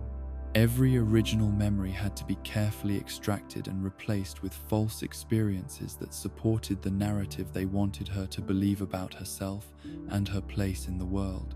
The parents who had loved her became sources of pain and abandonment in her reconstructed past, while the cultists who had stolen her life became the saviors who had rescued her from suffering and given her purpose. The training she received within the cult was designed to reinforce these artificial memories while building the skills and knowledge that would make her useful to Shah's causes in the wider world. Physical conditioning developed the strength and endurance necessary for survival in hostile environments, while magical instruction focused on the specific divine energies that her goddess granted to faithful servants. Yet perhaps most importantly, she was taught the mental disciplines required to suppress doubt and questioning, to find comfort in ignorance, rather than seeking dangerous truths that might undermine her usefulness to the cause. The doctrine that shaped her understanding of existence was built around the fundamental premise that suffering was inevitable and meaning was illusion, that the only rational response to the pain and chaos of existence was to embrace the darkness that would eventually consume everything anyway. Shah's promise of eternal rest and freedom from the burden of consciousness appealed to minds that had been systematically broken and rebuilt to find hope more painful than despair, light more threatening than the familiar comfort of shadows. The isolation that characterized her upbringing was not merely physical but psychological, designed to prevent the formation of genuine relationships that might provide alternative sources of meaning and identity. The other initiates who shared her training were potential rivals rather than friends, competitors for the goddess's favor rather than companions who might offer mutual support through the difficulties of their shared existence. This enforced solitude created a hunger for connection that made the cult's approval all the more precious when it was occasionally granted. The artifact that she was entrusted to protect represented the culmination of decades of preparation and indoctrination, the moment when her value to the cult would finally be proven through successful completion of a mission that required absolute dedication and unquestioning obedience. The mysterious device pulsed with magical energies that seemed to resonate with something deep within her consciousness, creating sensations that felt both familiar and strange, like memories of a life she had never lived, or dreams of experiences that belonged to someone else entirely. The pain that accompanied her proximity to the artifact was something she had been taught to interpret as a test of faith, a divine challenge that would strengthen her resolve and prove her worthiness to serve her goddess's greater purposes. The headaches that racked her skull whenever the device's power fluctuated were presented as sacred suffering that brought her closer to Shah's eternal embrace, while the fragmentary visions that sometimes accompanied these episodes were dismissed as meaningless phantoms that served only to distract her from her holy duty. The mission that brought her aboard the Nautiloid was supposed to be the defining moment of her existence, the culmination of everything she had been trained to accomplish since childhood.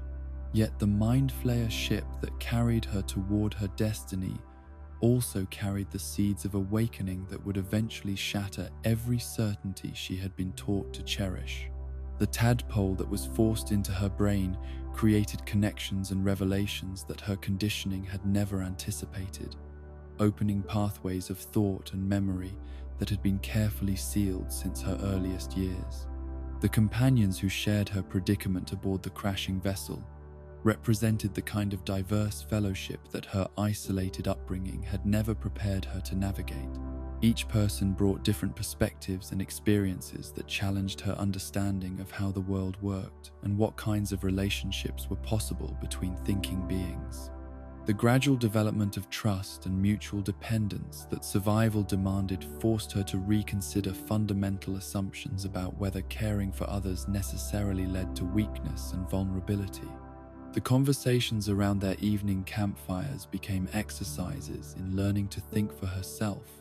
rather than simply reciting doctrines that had been impressed upon her memory through repetition and reinforcement. The questions her companions asked about her beliefs and practices were not the leading inquiries of inquisitors seeking to identify heretical thoughts, but genuine attempts to understand her perspective and share their own experiences with faith, doubt, and the search for meaning in a chaotic universe. The moments of doubt that began to creep into her consciousness were terrifying, not just because they challenged everything she believed, but because questioning Shah's teachings had been presented as the ultimate betrayal, a form of spiritual suicide that would result in eternal torment for those foolish enough to allow such thoughts to take root. The conditioning she had received made even the slightest deviation from orthodox thinking feel like stepping off a cliff into an abyss of meaningless suffering and divine abandonment. The nightmares that plagued her rest grew more frequent and more vivid as the artifact's influence intensified and her companion's influence created cracks in the mental barriers that protected her manufactured identity. The dreams carried images of places she had never seen, but which felt more familiar than the cult facilities where she had spent her conscious life. Faces that stirred emotions she could not name or understand, voices speaking words of love and comfort that her waking mind insisted were lies designed to weaken her resolve. The magical abilities that flowed through her began to feel different as her relationship with her supposed goddess grew more complicated and uncertain. The healing spells that had once channeled Shah's power with smooth efficiency now carried undertones of something else. Energies that felt older and more fundamental than the darkness she had been taught to revere. The shadows that had always responded to her call seemed somehow less substantial, while sources of light no longer caused the discomfort and disorientation that her training had taught her to expect. The revelation of her true heritage came not through dramatic confrontation, but through gradual accumulation of evidence that could no longer be ignored or rationalized away. The artifact's reactions to her presence, the way certain spells felt more natural than others, the fragments of memory that surfaced during moments of stress or exhaustion, all of these pieces gradually assembled themselves into a picture that contradicted everything she had been taught about her origins and purpose. The knowledge that she was originally a child of Saloon rather than Shah created a crisis of identity that went far deeper than mere theological disagreement. If the fundamental facts about her birth and early life were lies, then every assumption she had built upon those foundations was potentially false as well. The parents she remembered as cruel abandoners might have been loving protectors, The cultists she revered as saviors might have been the true source of her suffering. The goddess she served might be the enemy of everything her authentic self had once held sacred. The choice between embracing this painful truth and clinging to comfortable lies became the central struggle of her existence during the period when the artifact's influence and her companion's support made genuine self-examination possible for the first time since childhood. The temptation to reject revelations that required her to rebuild her entire understanding of herself and her place in the world was enormous, yet the alternative was to continue living as someone else's creation, rather than discovering who she might become if given the freedom to choose her own path. The process of recovering suppressed memories was not the gentle unfolding of hidden knowledge that she might have hoped for, but a violent upheaval that brought not just recovered truths, but also the pain and trauma that had been buried, along with her authentic identity. The love she had known before her abduction returned to consciousness, accompanied by the anguish of loss. The security of belonging contrasted sharply with decades of engineered isolation. The natural joy of childhood emerged alongside grief for everything that had been stolen from her. The confrontation with Shah's representative forces became more than just a battle between competing theological viewpoints, but a fundamental choice between authentic selfhood and comfortable slavery, between the painful uncertainty of freedom and the secure misery of continued conditioning. The divine magic that coursed through her during these moments carried the signature not of the darkness she had been taught to serve, but of the moonlight that had blessed her original birth. The moment when she finally chose to embrace her Selûnite heritage rather than maintaining her Sharran conditioning represented perhaps the most courageous act of her entire existence, requiring her to sacrifice not just the identity she had known, but also the sense of purpose and belonging that had sustained her through decades of difficult training and dangerous missions. The person who emerged from this choice was neither the manufactured Sharran cleric nor the original stolen child, but someone new who contained elements of both experiences while being bound by the limitations of neither. The reunion with her parents, when it finally became possible, was complicated by the reality that she was no longer the child they had lost, and they were no longer the parents she barely remembered. The years of separation had changed everyone involved in ways that could not simply be reversed through emotional reconciliation. Yet the love that had survived decades of forced separation provided a foundation upon which new relationships could be built that honored both what had been lost and what remained possible. The magical abilities that defined her role as a cleric evolved as her understanding of her true nature deepened and her connection to Selûne strengthened through conscious choice rather than inherited conditioning. The healing spells that had once channeled dark energies now carried the silver radiance of moonlight, while her ability to turn undead reflected the natural opposition between the forces of death and corruption and the eternal cycle of renewal that her goddess embodied. The balance she eventually found between shadow and moonlight was not the simple replacement of one extreme with another, but a more complex integration that acknowledged the reality of darkness while choosing to work toward light. Her experiences within Shah's cult had taught her valuable lessons about suffering and loss that informed her compassion for others who struggled with despair, while her recovered connection to Selûne provided hope and healing that could address wounds that darkness alone could never remedy. The relationships she built with her companions transformed from mere tactical alliances born of necessity into genuine friendships based on mutual understanding and shared commitment to growth beyond the limitations of their respective pasts. The trust she learned to place in others was hard-won and carefully considered, yet it proved strong enough to withstand the revelations and challenges that tested every bond forged during their shared adventures. The wisdom she gained through confronting and overcoming the systematic deception that had shaped her formative years provided insights into the nature of identity, choice, and the possibility of redemption that extended far beyond her personal circumstances. Her story became a testament to the resilience of the human spirit when given the opportunity to heal from even the most profound violations of autonomy and selfhood. The peace she discovered in accepting both the light and shadow aspects of her experience reflected a mature understanding that growth requires integration rather than denial, that strength comes from acknowledging difficult truths rather than seeking comfortable illusions. The cleric who emerged from this process of painful but necessary transformation was someone who could help others navigate their own journeys toward authentic selfhood while maintaining the humility that comes from understanding how easily anyone can be deceived about their own nature and circumstances. The legacy that Shadowheart created through her choices and her willingness to sacrifice security for truth reminds us that identity is not determined by the circumstances of our upbringing, but by the conscious decisions we make when given the opportunity to choose who we wish to become. Her journey from manufactured devotion to authentic faith, from enforced isolation to chosen connection,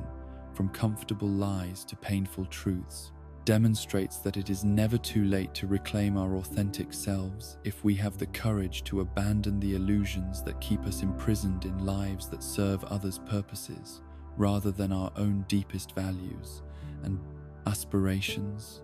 In the towering spires of Waterdeep, where knowledge flows like golden wine and magical arts are practiced with the refined precision of centuries-old tradition, where the greatest minds of each generation gather to push the boundaries of what mortal understanding can achieve,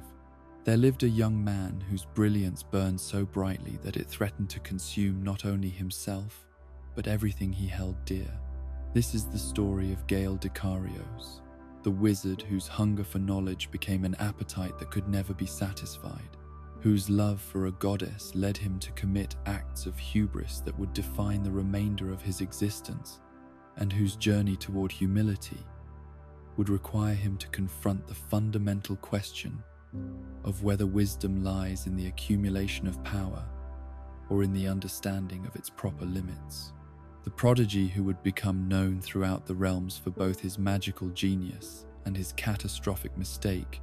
was born into circumstances that nurtured intellectual curiosity while providing the resources necessary to pursue learning, without the practical constraints that limited most aspiring scholars. His family, while not nobility in the traditional sense, possessed the kind of wealth that comes from generations of successful magical practice, creating an environment where books were treasured above gold and theoretical discoveries were celebrated more enthusiastically than material achievements. From his earliest years, Gale displayed the kind of intuitive understanding of magical principles that marked him as someone destined for greatness in the arcane arts. The spells that other children struggled to master through rote memorization seemed to unfold naturally in his mind like flowers blooming in spring, each new technique building logically upon previous knowledge in ways that suggested not just intelligence, but fundamental compatibility with the forces that governed magical reality. His tutors quickly recognized that conventional teaching methods would prove inadequate for someone whose abilities developed at such an extraordinary pace. The education he received was accordingly accelerated and intensified, with private instructors brought in to provide specialized knowledge in areas where his interests led him beyond the standard curriculum. Ancient languages that held the keys to forgotten spells, mathematical principles that underlay complex enchantments, philosophical frameworks that explain the relationship between consciousness and magical force. All of these subjects became not just academic pursuits, but passionate obsessions that consumed every moment, not devoted to sleep or the most basic physical needs. The magical academy where he eventually enrolled was accustomed to exceptional students, yet even within that context, Gale stood out as someone whose capabilities exceeded normal categories of talent and achievement. His professors found themselves in the unusual position of learning from their student as often as they taught him, while his fellow scholars oscillated between admiration and intimidation when confronted with the ease with which he mastered techniques that challenged their own abilities to the utmost. The isolation that resulted from this disparity was not intentional on anyone's part, but was nonetheless real and profound. The tower that became his primary residence and magical laboratory reflected both his growing power and his increasing disconnection from ordinary human concerns and relationships. Each floor was dedicated to different aspects of magical research, with specialized chambers designed to contain and channel energies that would have been lethal to anyone lacking his knowledge and protective enchantments. The library that occupied the central core contained not just books but crystallized memories, bottled experiences, and other exotic methods of storing and accessing information that pushed the boundaries of what most scholars considered possible. The relationship with Mystra that would ultimately define his fate began not as romance in any conventional sense, but as the natural progression of a brilliant mortal mind coming into contact with the divine consciousness that embodied everything he had spent his life pursuing. The goddess of magic recognized in him not just exceptional talent, but the kind of deep understanding and reverence for the arcane arts that made him worthy of personal attention and instruction that transcended what any mortal teacher could provide. The intimacy that developed between them was simultaneously intellectual and spiritual, a meeting of minds that operated on levels of complexity and sophistication that few mortals could even comprehend, much less participate in directly. Through their connection, Gale gained access to magical knowledge that had been lost for centuries. Theoretical frameworks that explained phenomena that had previously seemed inexplicable, and most importantly, a sense of purpose and belonging that his isolation from ordinary human society had left him craving without fully understanding. The divine favor he enjoyed during this period was intoxicating in ways that went far beyond the mere accumulation of magical power or theoretical knowledge. To be chosen by the goddess of magic herself, to serve as her mortal representative and lover, to have access to mysteries that even the greatest archmages could only dream of understanding. These privileges created a sense of identity and self-worth that made ordinary achievements seem trivial by comparison. Yet they also created expectations and pressures that no mortal psyche was truly equipped to handle indefinitely. The hunger for ever greater knowledge and ever deeper understanding that characterized his personality was amplified rather than satisfied by his divine relationship, as each revelation only made him more aware of how much remained unknown and unexplored. The boundaries that had previously limited his research began to seem not like prudent safety measures, but like arbitrary restrictions that prevented him from achieving his full potential as a servant of magical understanding. The warnings embedded in ancient texts about certain areas of study being too dangerous for mortal minds to pursue safely were reinterpreted as challenges to be overcome rather than wisdom to be heeded. The Netherese magic that ultimately became his downfall represented everything that his scholarly mind found irresistible: knowledge that had been lost for millennia, power that exceeded anything available through conventional means, and the tantalizing possibility of understanding magical principles that operated on scales and through mechanisms that modern wizardry had never successfully replicated. The fragments of this ancient civilization's achievements that occasionally surfaced in archaeological discoveries or scholarly research created a puzzle that his intellect could not resist attempting to solve. The orb of concentrated Netherese magic that he discovered hidden away in a forgotten vault seemed like the answer to every question that had driven his research for decades. Here was an artifact that contained power beyond calculation, knowledge beyond comprehension, the very essence of magical achievement, from an era when such accomplishments were routine rather than legendary. The opportunity to study and potentially master such a relic felt like the culmination of everything he had worked toward throughout his career. The attempt to absorb and integrate this ancient magic into his own understanding was motivated not by greed for power, but by genuine desire to restore lost knowledge to the world and to prove himself worthy of the divine attention he had been privileged to receive. The theoretical frameworks he had developed suggested that careful analysis and gradual integration should make it possible to unlock the orb's secrets without triggering the catastrophic destabilization that had destroyed the careful analysis. Netherese civilization.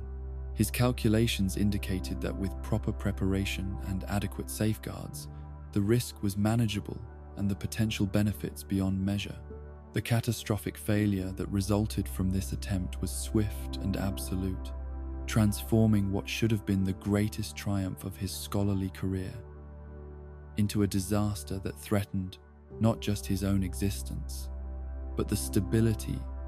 of the magical foundations that supported reality itself. The orb's power, instead of submitting to his control and analysis, turned predatory and voracious, establishing itself within his chest like a malignant star that fed on magical energy while growing ever larger and more dangerous with each passing day. The knowledge that he now carried within his body, a force capable of destroying entire cities, created a form of isolation more complete and terrible than anything he had previously experienced. The tower that had been his sanctuary became a prison from which he could not safely emerge, while the magical community that had once celebrated his achievements now viewed him as a threat to be contained rather than a colleague to be consulted. The divine relationship that had given his life meaning and purpose was severed as completely as if it had never existed, leaving him alone with the consequences of his hubris. The hunger that the orb created was unlike any appetite that mortal beings were designed to experience, a constant gnawing need for magical artifacts and energies that grew stronger rather than weaker with each feeding. The precious items that he had collected over years of careful research and acquisition were consumed one by one to keep the orb temporarily satisfied. Yet each artifact devoured only increased its capacity for further consumption, while bringing him no closer to finding a permanent solution to his predicament.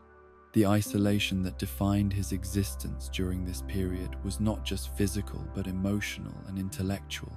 as the knowledge of what he had become made genuine connection with others seem impossible without placing them in unacceptable danger. The few visitors who still came to his tower were kept at careful distances and shielded from full knowledge of his condition, while the correspondence he maintained with fellow scholars became increasingly strained as he struggled to participate in academic discussions while hiding the reality of his circumstances. The research he conducted during these years of isolation was focused entirely on finding some means of removing or controlling the orb without triggering the explosive destruction that would result from his death or the complete exhaustion of magical items to feed its appetite. Ancient texts were consulted for any reference to similar conditions. Theoretical frameworks were developed to explain the orb's behavior and predict its future development, and experimental procedures were designed to test potential solutions despite the obvious risks involved in such investigations. The guilt that consumed him during this period was multifaceted and overwhelming, encompassing not just regret for the mistake that had created his condition, but also shame at having disappointed the goddess who had honored him with her attention, fear for the innocent people who would suffer if his containment efforts failed, and anger at his own arrogance in believing that he could safely manipulate forces beyond his understanding. The brilliant mind that had once been his greatest asset now served primarily to create ever more sophisticated methods of self-torture and recrimination. The practical challenges of maintaining his condition in relative secrecy required enormous expenditure of time and energy that could otherwise have been devoted to finding permanent solutions. The magical protections that prevented the orb's emanations from being detected by outside observers needed constant maintenance and periodic enhancement, while the acquisition of artifacts necessary to feed its hunger became increasingly difficult as his collection was depleted and his reputation made sellers reluctant to deal with him directly. The philosophical questions raised by his condition proved even more tormenting than the physical discomfort and practical limitations it imposed. The knowledge that he had become a weapon of mass destruction through his own choices forced him to confront fundamental assumptions about the relationship between knowledge and responsibility, between personal ambition and collective welfare, between the rights of genius and the needs of society. The utilitarian calculation that suggested his death might prevent greater suffering warred with the natural desire for survival and the hope that some solution might yet be found. The companions who eventually discovered his secret and chose to help him despite the obvious dangers represented a form of grace that he had not dared to hope for after years of necessary but painful isolation. Their willingness to accept the risk of traveling with someone who could explode without warning, their commitment to helping him find solutions to problems they did not fully understand, their simple human kindness in treating him as a person rather than merely a threat. These gestures of trust and solidarity provided emotional sustenance that proved almost as crucial for his psychological survival as magical. Artifacts were for his physical continuation. The opportunity to contribute his knowledge and abilities to their shared adventures gave him a sense of purpose and usefulness that had been absent from his existence since the orb's installation, made him a danger to everyone around him. The problems they faced together were complex enough to require the full application of his magical expertise, yet they were also grounded in immediate practical concerns that provided welcome relief from the abstract theoretical work that had dominated his solitary research. The satisfaction of helping others achieve their goals created a framework for measuring value that had nothing to do with personal advancement or recognition. The relationships that developed with his traveling companions forced him to confront his tendency toward intellectual arrogance and emotional isolation, revealing that his scholarly achievements had come at the cost of developing the social skills and emotional intelligence necessary for genuine human connection. The patience they showed with his tendency to lecture rather than converse, their gentle corrections when his explanations became condescending rather than helpful, their insistence on treating him as an equal despite his obvious expertise in areas they could not match. All of these interactions taught him lessons about humility and collaboration that no amount of academic study could have provided. The romantic possibilities that emerged during their travels presented particular challenges for someone whose previous experience with intimate relationships had been limited to divine communion that operated according to rules entirely different from mortal courtship and partnership. The need to navigate ordinary human emotions and expectations while managing the constant threat posed by his condition required forms of courage and vulnerability that his intellectual training had not prepared him to display. Yet the rewards of genuine human connection proved worth the risks and difficulties involved. The choice between seeking godhood through the orb's power and accepting the limitations of mortality became the defining decision of his existence, forcing him to evaluate what he truly valued and what kind of legacy he wanted to leave behind. The temptation to embrace ascension was enormous, offering not just personal survival but the kind of cosmic significance and unlimited knowledge that had been the goal of his life's work from the very beginning. Yet the cost of such transformation would be the destruction of his humanity and the abandonment of the people who had chosen to care about his welfare despite the dangers involved. The decision to reject divine ascension in favor of mortal existence with all its limitations and uncertainties represented perhaps the greatest act of growth and wisdom in his entire life, demonstrating that true understanding lay not in the accumulation of power, but in the appreciation of what made existence meaningful on a fundamentally human level. The relationships he had built, the problems he could help solve, the simple pleasure of learning and teaching and growing alongside others who shared his curiosity about the world. These values proved more compelling than the abstract attractions of godhood. The resolution of his condition,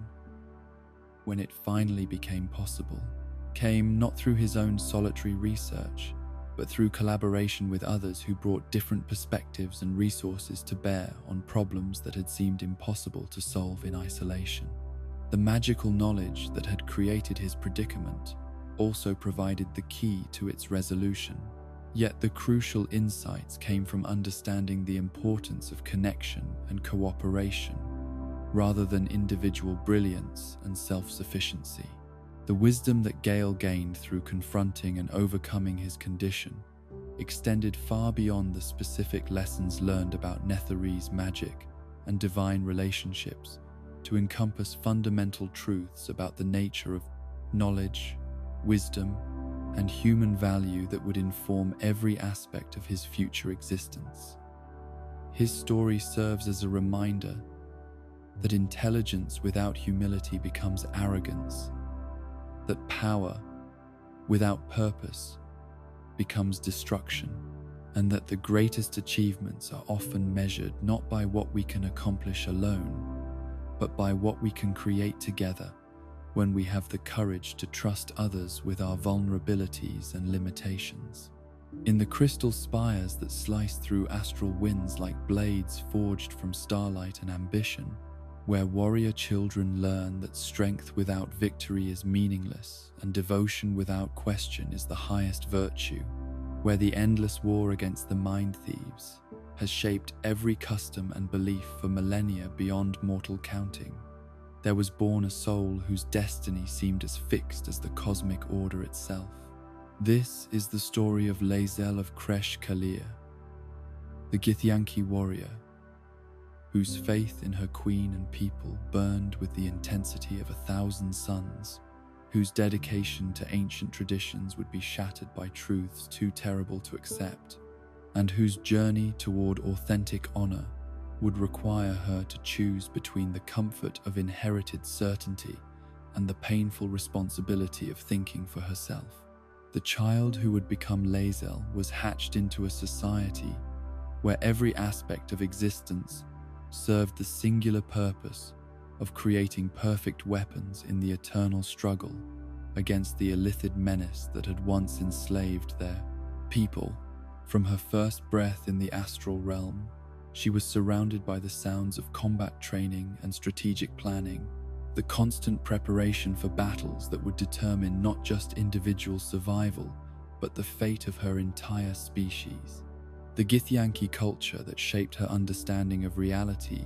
was built upon foundations of justified paranoia and necessary violence, where weakness was not merely discouraged, but eliminated before it could spread and contaminate the strength upon which all survival depended. The creche where she received her education was more military academy than school in any conventional sense. A place where children learned to wield weapons before they could properly form complete sentences, where tactical thinking was developed alongside basic literacy, where the ability to kill efficiently was considered more important than any philosophical or artistic pursuits that might distract from the primary mission of destroying their ancient enemies. The instructors who guided her development were veterans of countless battles against mind flayers and their thralls, warriors who had proven their worth through survival and victory in conflicts where defeat meant fates worse than simple death. The hierarchical structure that governed every interaction within Githyanki society was not merely social convention but sacred order that reflected the cosmic truth of power, relationships throughout the multiverse. Those who commanded had earned their authority through superior strength, cunning, and dedication to their people's welfare, while those who obeyed did so not from fear or habit, but from recognition that submission to rightful authority was the foundation upon which civilization rested. The chain of command that stretched from the humblest warrior to the immortal queen herself was understood to be divinely ordained, a perfect system that had guided their people through millennia of successful resistance against forces that had destroyed countless other civilizations. The training she received was designed to forge not just combat effectiveness, but absolute loyalty to the principles and purposes that defined Githyanki existence. Physical conditioning developed the strength and endurance necessary for survival in hostile environments, while weapons instruction focused on the specific techniques most effective against mind flayers and their various minions. Yet perhaps most importantly, she was taught the mental disciplines required to resist psychic intrusion and maintain clarity of purpose, even when faced with enemies who could twist thoughts and perceptions to serve their own malevolent ends. The sword that became her constant companion was not merely a tool of violence, but a sacred symbol of her commitment to her people's cause, blessed through rituals that connected it to the eternal struggle that defined her species' existence.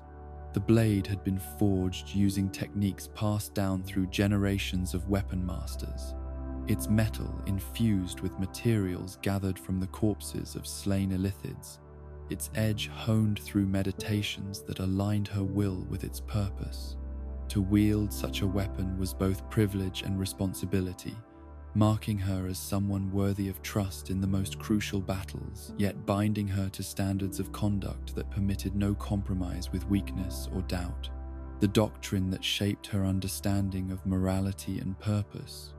was built around the fundamental truth that their people had suffered the ultimate violation at the hands of creatures whose very existence represented an affront to the natural order of the multiverse. The mind flayers who had once enslaved the Githyanki race were not merely enemies to be defeated, but cosmic abominations whose destruction was a sacred duty that transcended personal desires or individual concerns. Every Githyanki who lived owed their freedom to ancestors who had died fighting these monsters, and every member of the current generation bore the responsibility of ensuring that such freedom would be preserved for future warriors yet unhatched. The queen who ruled their people from her fortress beyond the reach of time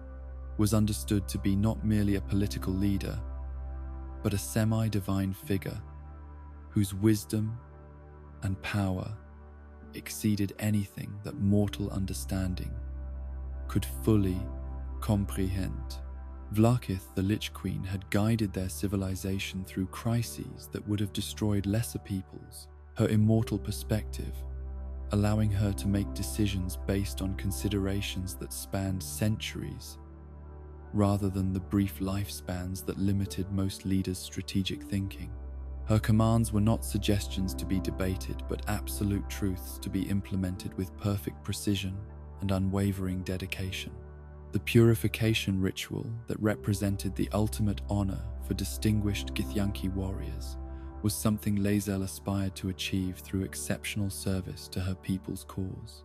The ceremony in which Vlaakith herself would personally elevate worthy individuals beyond the limitations of mortal existence seemed like the perfect culmination of a life dedicated to fighting their ancient enemies. To be chosen for such transformation was to join the ranks of the greatest heroes in Githyanki history, to become something more than merely mortal, while retaining absolute loyalty to the principles that had guided one's entire existence. The infection that brought the mind flayer tadpole into her brain represented the ultimate test of everything she had been taught about duty, honor, and the proper response to seemingly impossible challenges. According to all the doctrines she had absorbed since childhood, Ceramorphosis was a fate worse than death, a corruption of everything that made existence meaningful, a transformation that destroyed the essential self, while leaving behind only a mockery that served the enemies of all civilized life. The knowledge that such a parasite was growing within her skull should have prompted immediate suicide to prevent the completion of this horrific process. Yet something about her circumstances prevented her from taking the honorable path that her training indicated. Whether it was the hope that purification might still be possible through the intervention of her people's superior technology, or simply the stubborn refusal to surrender without exhausting every possible alternative. The decision to seek help from her own creche, rather than accepting death, was rationalized as tactical wisdom rather than cowardice, a calculated risk that might preserve a valuable warrior for future service, if successful, while eliminating a potential threat if the gamble failed. The companions who shared her predicament represented everything that her upbringing had taught her to distrust or despise. Members of inferior species whose weakness and lack of proper military discipline made them unsuitable allies in any serious conflict. Individuals whose diverse backgrounds and competing loyalties made genuine cooperation impossible except under the most desperate circumstances. Yet necessity forced her to work with these unlikely partners, and the practical experience of such collaboration began to challenge assumptions that had seemed as solid as the foundations of reality itself. The journey to her creche should have been a triumphant return of a warrior seeking the aid of her superiors. In dealing with a crisis that threatened not just her individual survival, but potentially the security of her people as a whole. Instead, it became an education in uncomfortable truths about the gap between official doctrine and observable reality, between the perfect system she had been taught to revere and the flawed implementation that actually governed her people's behavior when tested by unexpected circumstances. The reception she received from her former instructors and fellow warriors was not the concerned assistance she had expected, but suspicion and hostility that treated her condition as evidence of contamination rather than misfortune, deserving of aid. The purification that she had been promised would remove the tadpole and restore her to perfect health was revealed to be nothing more than a merciful execution, a quick death that would prevent the completion of ceremorphosis, but offered no possibility of genuine cure or continued service to her people's cause. The realization that everything she had been taught about her people's capabilities and commitment to their warriors was based on lies, or at best incomplete understanding, created a crisis that went far deeper than mere disappointment, with tactical outcomes. If the Githyanki could not cure ceremorphosis despite their advanced technology and centuries of fighting mind flayers, then what other claims about their superiority might be equally false? If her own people were willing to kill her, rather than invest resources in finding genuine solutions to her problem, then what did their rhetoric about honor and loyalty actually mean when tested by difficult circumstances? The encounter with the artifact that her creche sought to claim revealed layers of deception and manipulation that extended from local commanders all the way up to the highest levels of Githyanki leadership. The astral prism that had been protecting her group from ceremorphosis was not some random magical device, but a carefully constructed tool whose true purpose and origins had been concealed even from the warriors sent to retrieve it. The mission she had believed to be straightforward retrieval of stolen property was actually part of a complex scheme whose ultimate goals remained hidden from those charged with its execution. The confrontation with her former instructor forced her to choose between blind obedience to orders that made no tactical sense and independent analysis of a situation that her training had not prepared her to handle. The decision to resist rather than submit to execution marked the first time in her life that she had deliberately chosen to prioritize her own judgment over the commands of legitimate authority, a violation of everything she had been taught about proper conduct for members of her warrior caste. The knowledge that Vlaakith herself was not the benevolent protector and wise leader of Githyanki propaganda, but a tyrannical ruler who consumed the souls of her most loyal servants to fuel her own immortality, shattered the fundamental assumptions upon which Lae'zel had built her entire identity. The purification ritual that she had aspired to achieve was revealed to be not an honor, but a method of feeding the Queen's insatiable hunger for spiritual energy. While the greatest heroes of Githyanki history had not transcended mortality, but had been murdered by the very leader they had served with absolute devotion. The rebellion against this revelation was not immediate but gradual, as her mind struggled to process information that contradicted every lesson she had absorbed during her formative years. The comfortable certainties of her childhood had to be examined, and either confirmed or discarded based on evidence, rather than authority, a process that required intellectual and emotional skills that her education had actively discouraged. The ability to think independently about complex moral and political questions had to be developed from first principles, while simultaneously dealing with immediate threats that demanded tactical responses based on incomplete information. The companions who had seemed like burdens or embarrassments during the early stages of their association revealed depths of wisdom and capability that her cultural prejudices had prevented her from recognizing. Their different approaches to problem-solving provided perspectives that her military training had not included, while their diverse backgrounds offered insights into situations that pure Githyanki doctrine could not address effectively. The collaboration that necessity had forced upon them evolved into genuine cooperation as she learned to value contributions that did not fit traditional patterns of warrior excellence. The leadership responsibilities that gradually fell to her required adapting Githyanki principles of command and control to circumstances that bore no resemblance to the conflicts for which her training had prepared her. The strategic thinking that had been focused entirely on fighting mind flayers and their thralls had to be expanded to encompass threats and opportunities that her people's ancient enemies had never created. The tactical flexibility that had been discouraged in favor of proven methods became essential for survival in situations where conventional approaches consistently failed to achieve desired outcomes. The relationships she built with beings from other species forced her to confront fundamental assumptions about Githyanki superiority and the inherent weakness of those who had not been forged in the crucible of their eternal war. The courage, intelligence, and dedication that her companions displayed in pursuing their own goals, with determination equal to her own,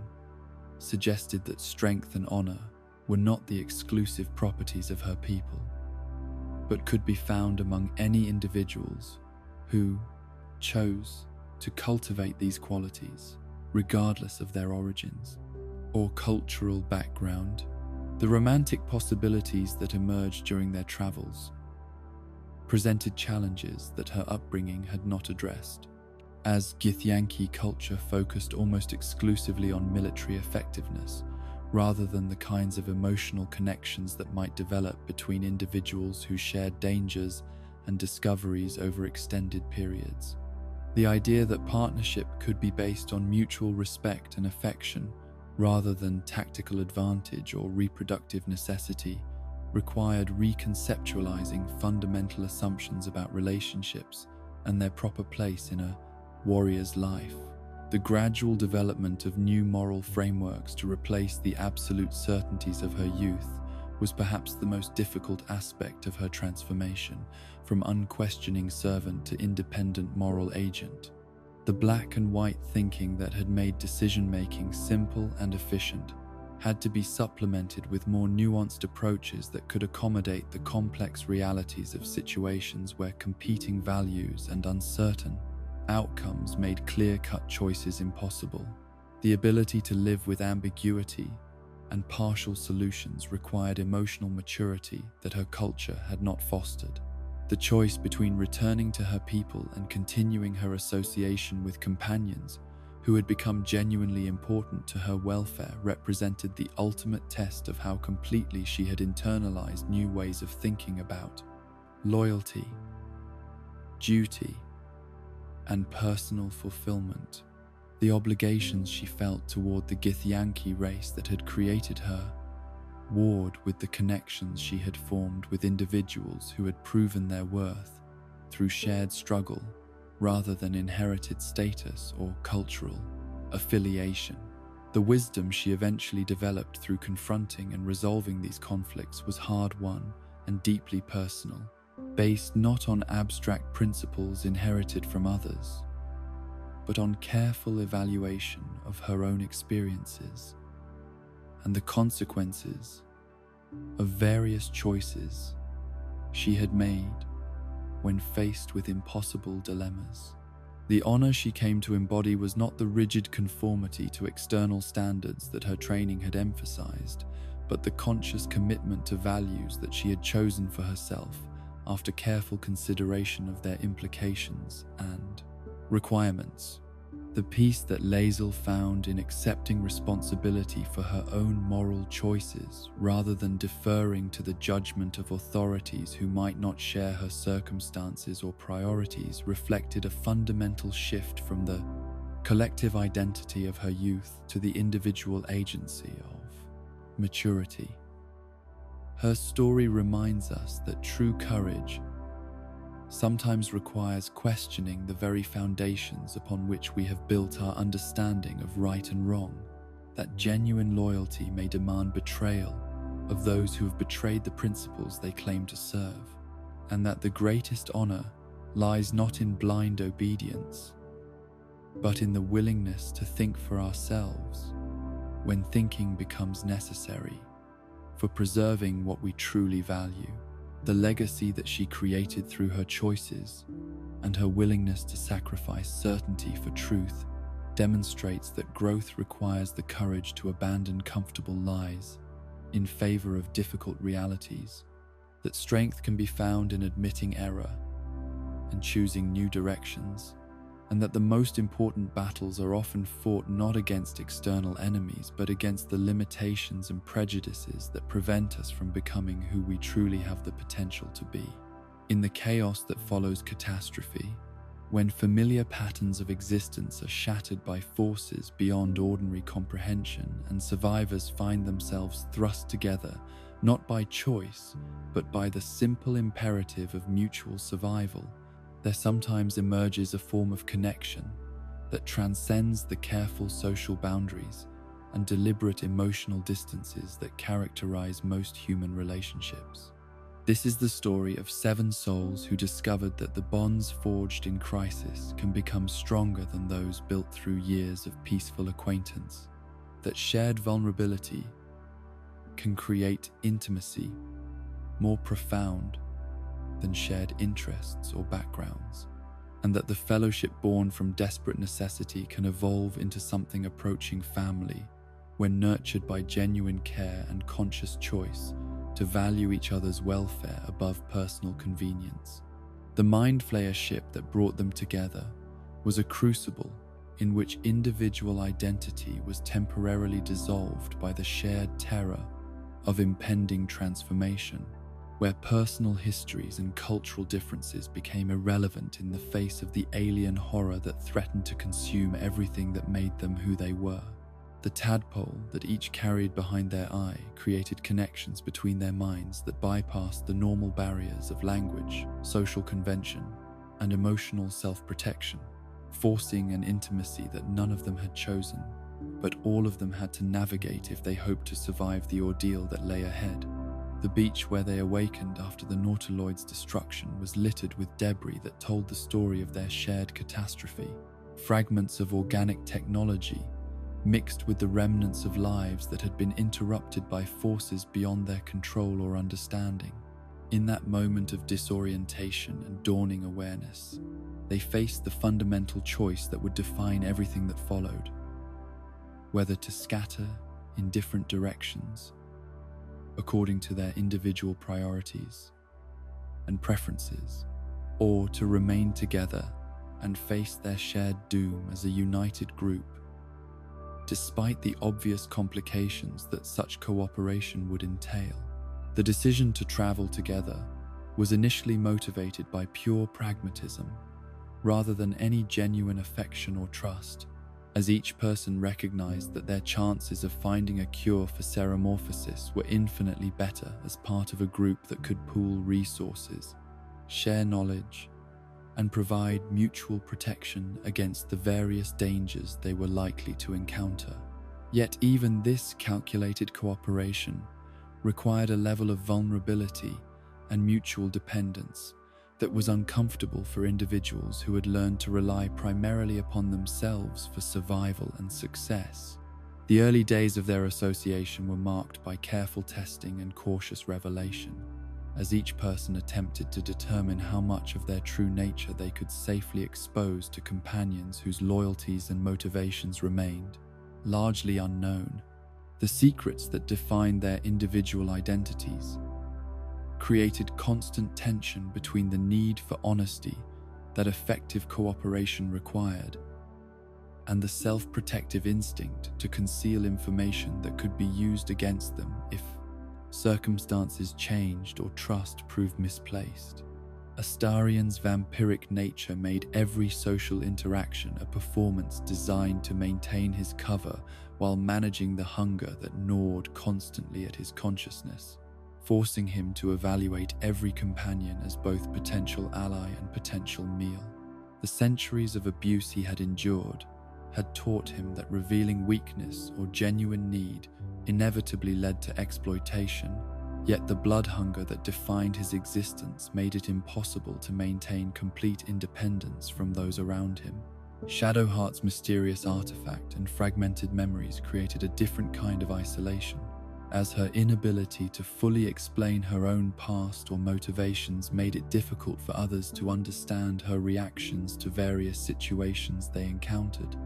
The gaps in her recollection that had been artificially created by her Sharran conditioning left her uncertain about her own character and values, making authentic self-expression nearly impossible when she was not sure who her authentic self actually was. Gale's condition as a walking magical bomb forced him to maintain careful emotional and physical distance from companions whose safety depended upon his ability to control forces that threatened to destroy everything within a considerable radius. If his concentration failed or his condition deteriorated beyond manageable limits, the knowledge that his presence placed others in constant danger created guilt that warred with his desperate need for the company and support that isolation had taught him to value beyond measure. Lae'zel's cultural programming had taught her to view most of her companions as inferior beings whose weakness and lack of proper military discipline made them unsuitable partners for any serious endeavor, yet her own desperate need for purification from ceremorphosis forced her to work with individuals whose very existence challenged fundamental assumptions about strength, honor, and the proper ordering of relationships between different species and social classes. Jahera's experience with loss and betrayal had taught her to guard her emotional investments carefully, to maintain the kind of professional distance that allowed her to function effectively in crisis situations without becoming paralyzed by grief if circumstances forced her to watch new friends die as she had watched previous companions perish in service to causes that proved less noble than they had initially appeared. The process of learning to trust, despite these individual barriers and collective inexperience with genuine teamwork, required patience and persistence that might have been impossible under less desperate circumstances. The constant threat of ceremorphosis created urgency that forced them to work through interpersonal difficulties more quickly than they might have done if they had enjoyed the luxury of unlimited time to resolve conflicts and build relationships at a comfortable pace. The tactical cooperation that survival demanded gradually revealed the complementary nature of their different skills and perspectives, as each person's particular talents proved valuable for overcoming challenges that would have been insurmountable for any individual acting alone. Astarian's roguish abilities allowed them to navigate obstacles and gather information that conventional approaches could never have accessed, while Shadowheart's divine magic provided healing and protection that kept the group functional, despite the various injuries and afflictions they accumulated during their travels. Gale's magical knowledge proved invaluable for understanding and countering the supernatural threats they encountered, while his scholarly background provided insights into historical and cultural contexts that helped them navigate complex social situations with greater understanding of potential consequences. Lae'zel's combat expertise and tactical thinking kept them alive during encounters with hostile forces, while her warrior's discipline provided structure and direction when group decision-making became paralyzed by competing priorities and conflicting opinions. The evening conversations around their campfire became the crucible where individual personalities were gradually revealed and genuine relationships began to develop beyond the purely tactical cooperation that circumstances had initially demanded. These moments of relative safety and comfort created opportunities for the kind of casual interaction that allowed each person to demonstrate aspects of their character that were not visible during the stress and urgency of their daily struggles for survival. The humor that emerged during these quiet periods served multiple purposes beyond simple entertainment, providing emotional relief from the constant pressure of their circumstances, while also revealing information about values, perspectives, and experiences that formal conversation might never have uncovered. The ability to laugh together at shared absurdities and mutual frustrations created bonds of intimacy that transcended the intellectual understanding of each other's situations and goals. The conflicts that inevitably arose between strong-willed individuals with different backgrounds and competing priorities became opportunities for growth rather than sources of permanent division when addressed with honesty and genuine willingness to understand, rather than simply to prevail. The disagreements about tactics, morality, and resource allocation that could have destroyed their cooperation instead became exercises in negotiation and compromise that taught them valuable lessons about the difference between winning arguments and solving problems. The moments of vulnerability when individual facades cracked under pressure and revealed the fears, hopes, and wounds that lay beneath carefully maintained public personas created opportunities for the kind of authentic connection that builds lasting relationships. Astarian's admission of his vampiric nature and the circumstances of his enslavement, Shadowheart's gradual revelation of her stolen memories and manipulated faith, Gale's confession about the magical disaster that had nearly destroyed him. All of these disclosures required courage that went far beyond physical bravery and created foundations for trust that could survive even the most difficult trials. The support they provided each other during personal crises demonstrated the evolution of their relationship from temporary alliance to genuine care that prioritized each other's welfare above individual advancement or convenience. When Astarian faced the return of Cazador's control, when Shadowheart confronted the lies that had shaped her entire identity, when Gale struggled with the choice between ascension and mortality, their companions chose to stand with them despite the obvious risks and costs involved. The different forms of love that developed within their fellowship reflected the diverse ways that human beings can choose to value and support each other's growth and happiness. The romantic relationships that emerged between various members created deeper bonds of intimacy and commitment, while the friendships that developed between others provided different but equally important forms of mutual support and understanding. The evolution from necessity to genuine affection was marked by the gradual shift from asking what each person could contribute to the group's survival, to caring about what each individual needed for their own flourishing and fulfillment. The moment when they began making decisions based on each other's welfare, rather than purely tactical considerations, marked the transformation from temporary alliance to chosen family that could provide the kind of belonging and acceptance that many of them had never experienced in their previous lives. The shared meals that became rituals of connection demonstrated how simple daily activities could become meaningful when performed with conscious appreciation for the company and circumstances that made them possible.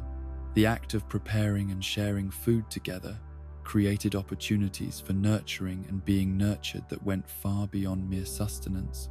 while the conversations that accompanied these meals allowed for the kind of relaxed intimacy that formal discussions could never achieve. The protective instincts that developed as their bonds deepened revealed the extent to which they had come to value each other's lives and happiness above their own individual interests and ambitions. The willingness to face extraordinary dangers for each other's sake, to sacrifice personal goals for the welfare of the group, to choose loyalty over convenience or safety, demonstrated the depth of connection that had emerged from their shared trials and mutual support. The inside jokes and shared references that accumulated over the course of their adventures created a private language of intimacy that reinforced their sense of belonging to something special and unique, a fellowship that existed nowhere else in the world and could never be replicated or replaced. These small moments of recognition and understanding provided daily confirmation that they were known and valued by people who had chosen to see them at their worst and love them anyway.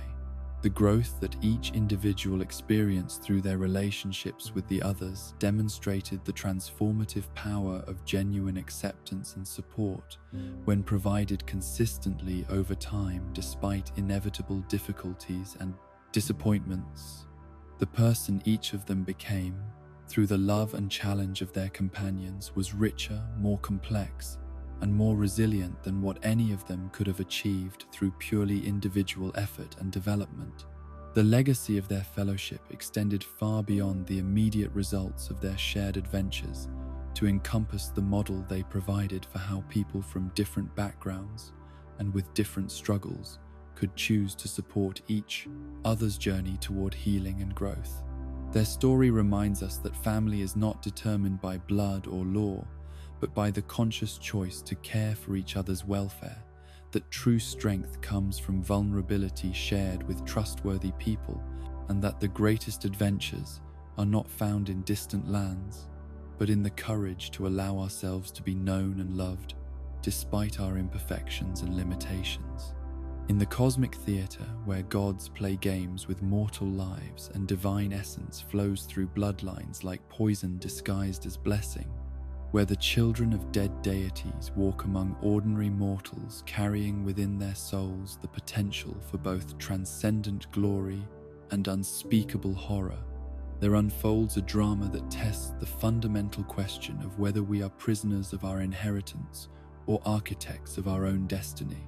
This is the exploration of what it means to bear the blood of Baal, the murdered lord of murder, and how different souls respond when faced with the terrible knowledge that divinity runs in their veins alongside mortality, bringing with it power beyond imagination and corruption beyond redemption unless conscious choice intervenes to shape what inheritance becomes. The nature of divine essence when bound within mortal flesh creates contradictions that would tear apart any consciousness not specifically designed to contain such opposing forces. Yet the children of Baal were crafted through cosmic design to serve as vessels capable of holding both human emotion and godly hunger, both mortal compassion and immortal rage. The essence that flows through their veins carries memories that predate their individual existence, impulses that arise from sources deeper than personal experience, and capabilities that exceed anything their mortal training or natural development could explain. This divine heritage manifests differently in each individual who carries it, shaped by the particular circumstances of their upbringing, the specific traumas and joys that have molded their character, and most importantly, the conscious choices they make when confronted with the full implications of what they are. Some embrace the power that their bloodline offers, allowing the murderous impulses to overwhelm whatever moral constraints their mortal lives might have instilled, while others resist with every fiber of their being, fighting against urges that feel simultaneously foreign and intimately familiar. The Bhaalspawn, who grew up in Candlekeep, surrounded by books and learning and the gentle guidance of scholarly mentors, developed very different responses to their divine nature than those who were raised in environments where violence was commonplace and survival depended upon the willingness to kill without hesitation or remorse. The influence of nurture upon nature reveals itself most clearly in these contrasts, demonstrating that even the most powerful genetic or spiritual inheritance can be shaped by the environments and relationships that surround a developing consciousness. Imoen's response to discovering her Bhaalspawn nature was characterized by fear and resistance, a desperate attempt to maintain the innocent joy that had defined her childhood despite growing awareness that something dark and hungry was stirring within her soul. The divine essence that began to assert itself more strongly during times of stress or danger felt like an invader in her own mind, a presence that shared her memories and her body, but possessed fundamentally different values and priorities than everything she had been taught to cherish. The internal struggle between her mortal personality and her divine inheritance created conflicts that were invisible to outside observers, but consumed enormous amounts of her emotional and psychological resources. Every moment of anger became potentially catastrophic. Every frustration, a possible gateway for darker impulses to gain influence over her actions. Every decision a test of whether she could remain true to the person she had chosen to be rather than surrendering to what her bloodline demanded she become. The Bhaalspawn, who faced their heritage with different temperaments and from different backgrounds, revealed the profound influence that conscious choice could exert over even the most overwhelming supernatural influences. Those who had experienced love and support during their formative years possessed internal resources that helped them resist the corruption that divine essence brought with it, while those who had known only violence and abandonment found themselves more susceptible to the darker aspects of their inheritance. Yet even this pattern was not absolute or deterministic, as individual will and moral courage could overcome the disadvantages of difficult upbringings, while weakness or moral cowardice could corrupt even those who had enjoyed every advantage that loving families and stable communities could provide. The stories of various Bhaalspawn throughout history demonstrated that destiny was not fixed by bloodline or circumstance, but remained malleable until the moment when final choices were made about which path to follow. The power that came with divine heritage was intoxicating in ways that went far beyond mere magical ability or physical enhancement, offering access to forces that could reshape reality according to the wielder's will and desire. The temptation to use such capabilities to solve problems through dominance rather than cooperation, to impose one's vision upon others rather than seeking mutual understanding and compromise, was constant and seductive for those who had struggled with feelings of powerlessness or inadequacy in their purely mortal existence. The ability to command fear and respect through supernatural capabilities provided a shortcut to the kind of social influence that others achieved through years of building relationships and earning trust. Yet this shortcut carried the price of isolation from the genuine human connections that made existence meaningful beyond the mere exercise of power. The Bhaalspawn who chose to rely primarily upon their divine abilities often found themselves surrounded by servants and supplicants rather than friends and equals. The relationship between divine heritage and moral choice became most clearly visible in moments of extreme stress or crisis, when the comfortable routines and social expectations that normally governed behavior were stripped away and individuals were forced to act according to their deepest values and most fundamental priorities. In these moments, some Bhaalspawn revealed themselves to be monsters who had been restrained only by convenience or prudence, while others demonstrated that their divine nature had been subordinated to genuinely held moral principles. The corruption that Bhaal's essence could bring was not always dramatic or immediately obvious,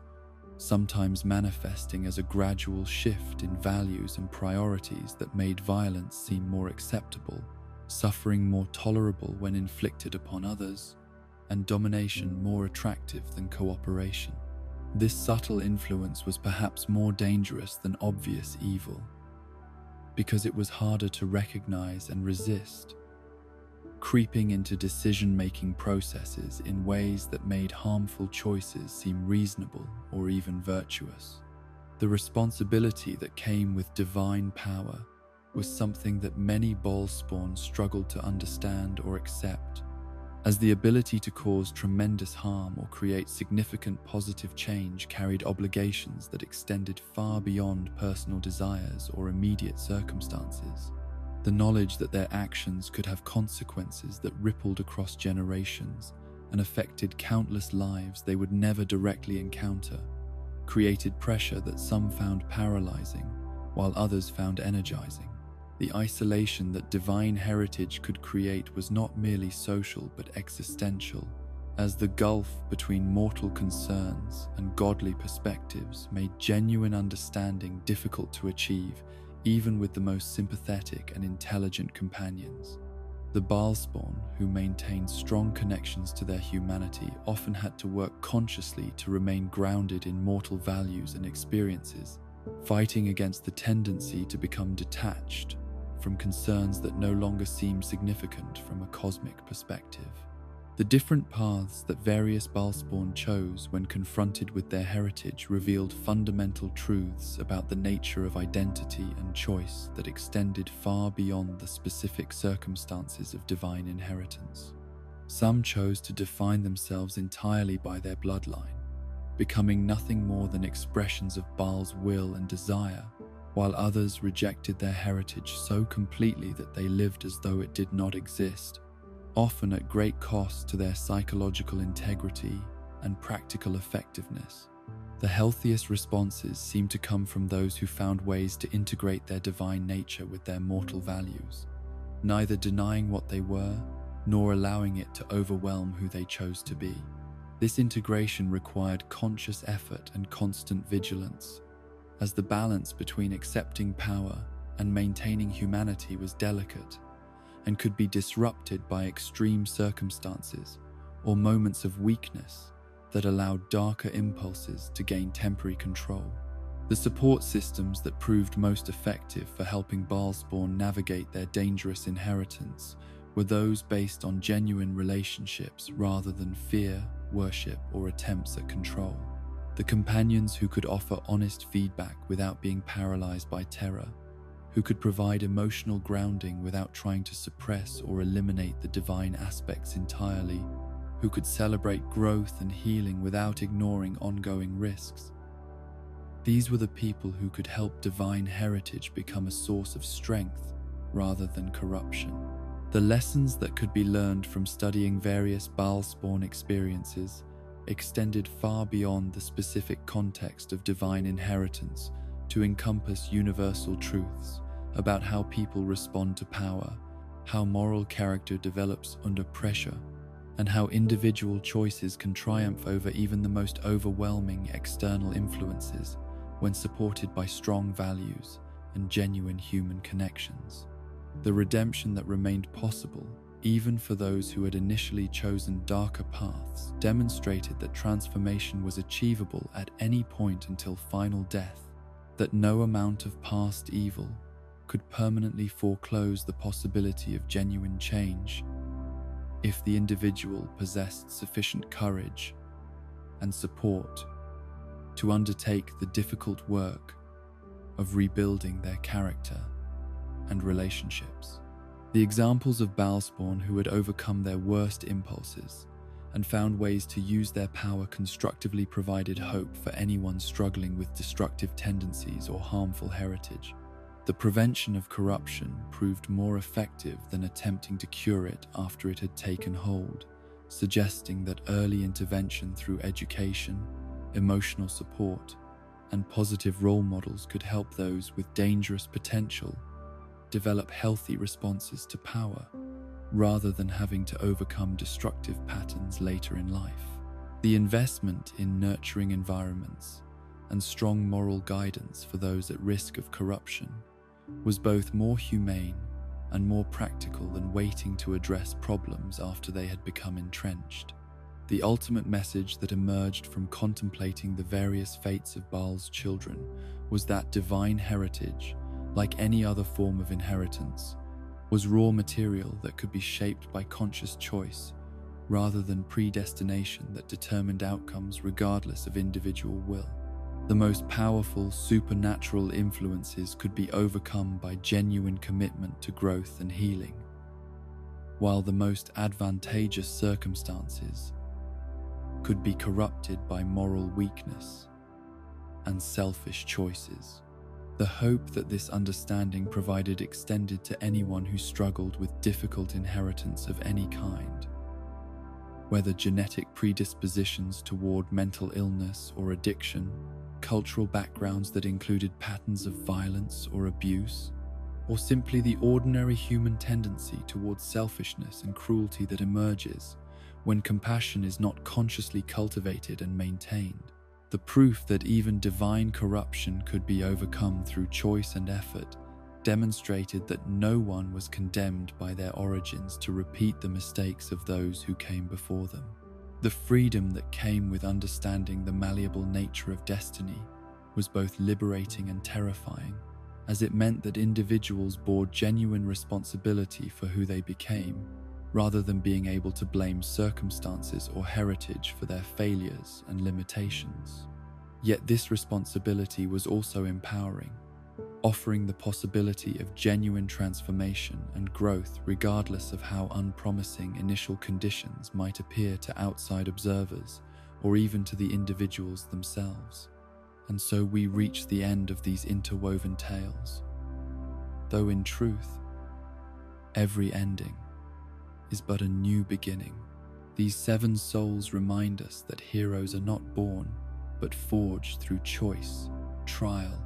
and the courage to grow beyond what we once were. In Minsk, we see that wisdom sometimes wears the mask of simplicity. In Jahera, that strength can coexist with gentleness. In Imoen, that innocence need not be lost to power. In Aarian, that even the most broken can choose to heal. In Shadowheart, that truth illuminates all shadows. In Gale, that humility is the highest magic. In Lae'zel, that honor transcends tradition. Their stories continue beyond the telling. In every choice to stand against darkness, to protect the innocent, to grow beyond our limitations. As you drift into peaceful rest, carry with you their lessons, that redemption is always possible, that friendship can conquer any darkness, and that the greatest adventures are not found in distant lands,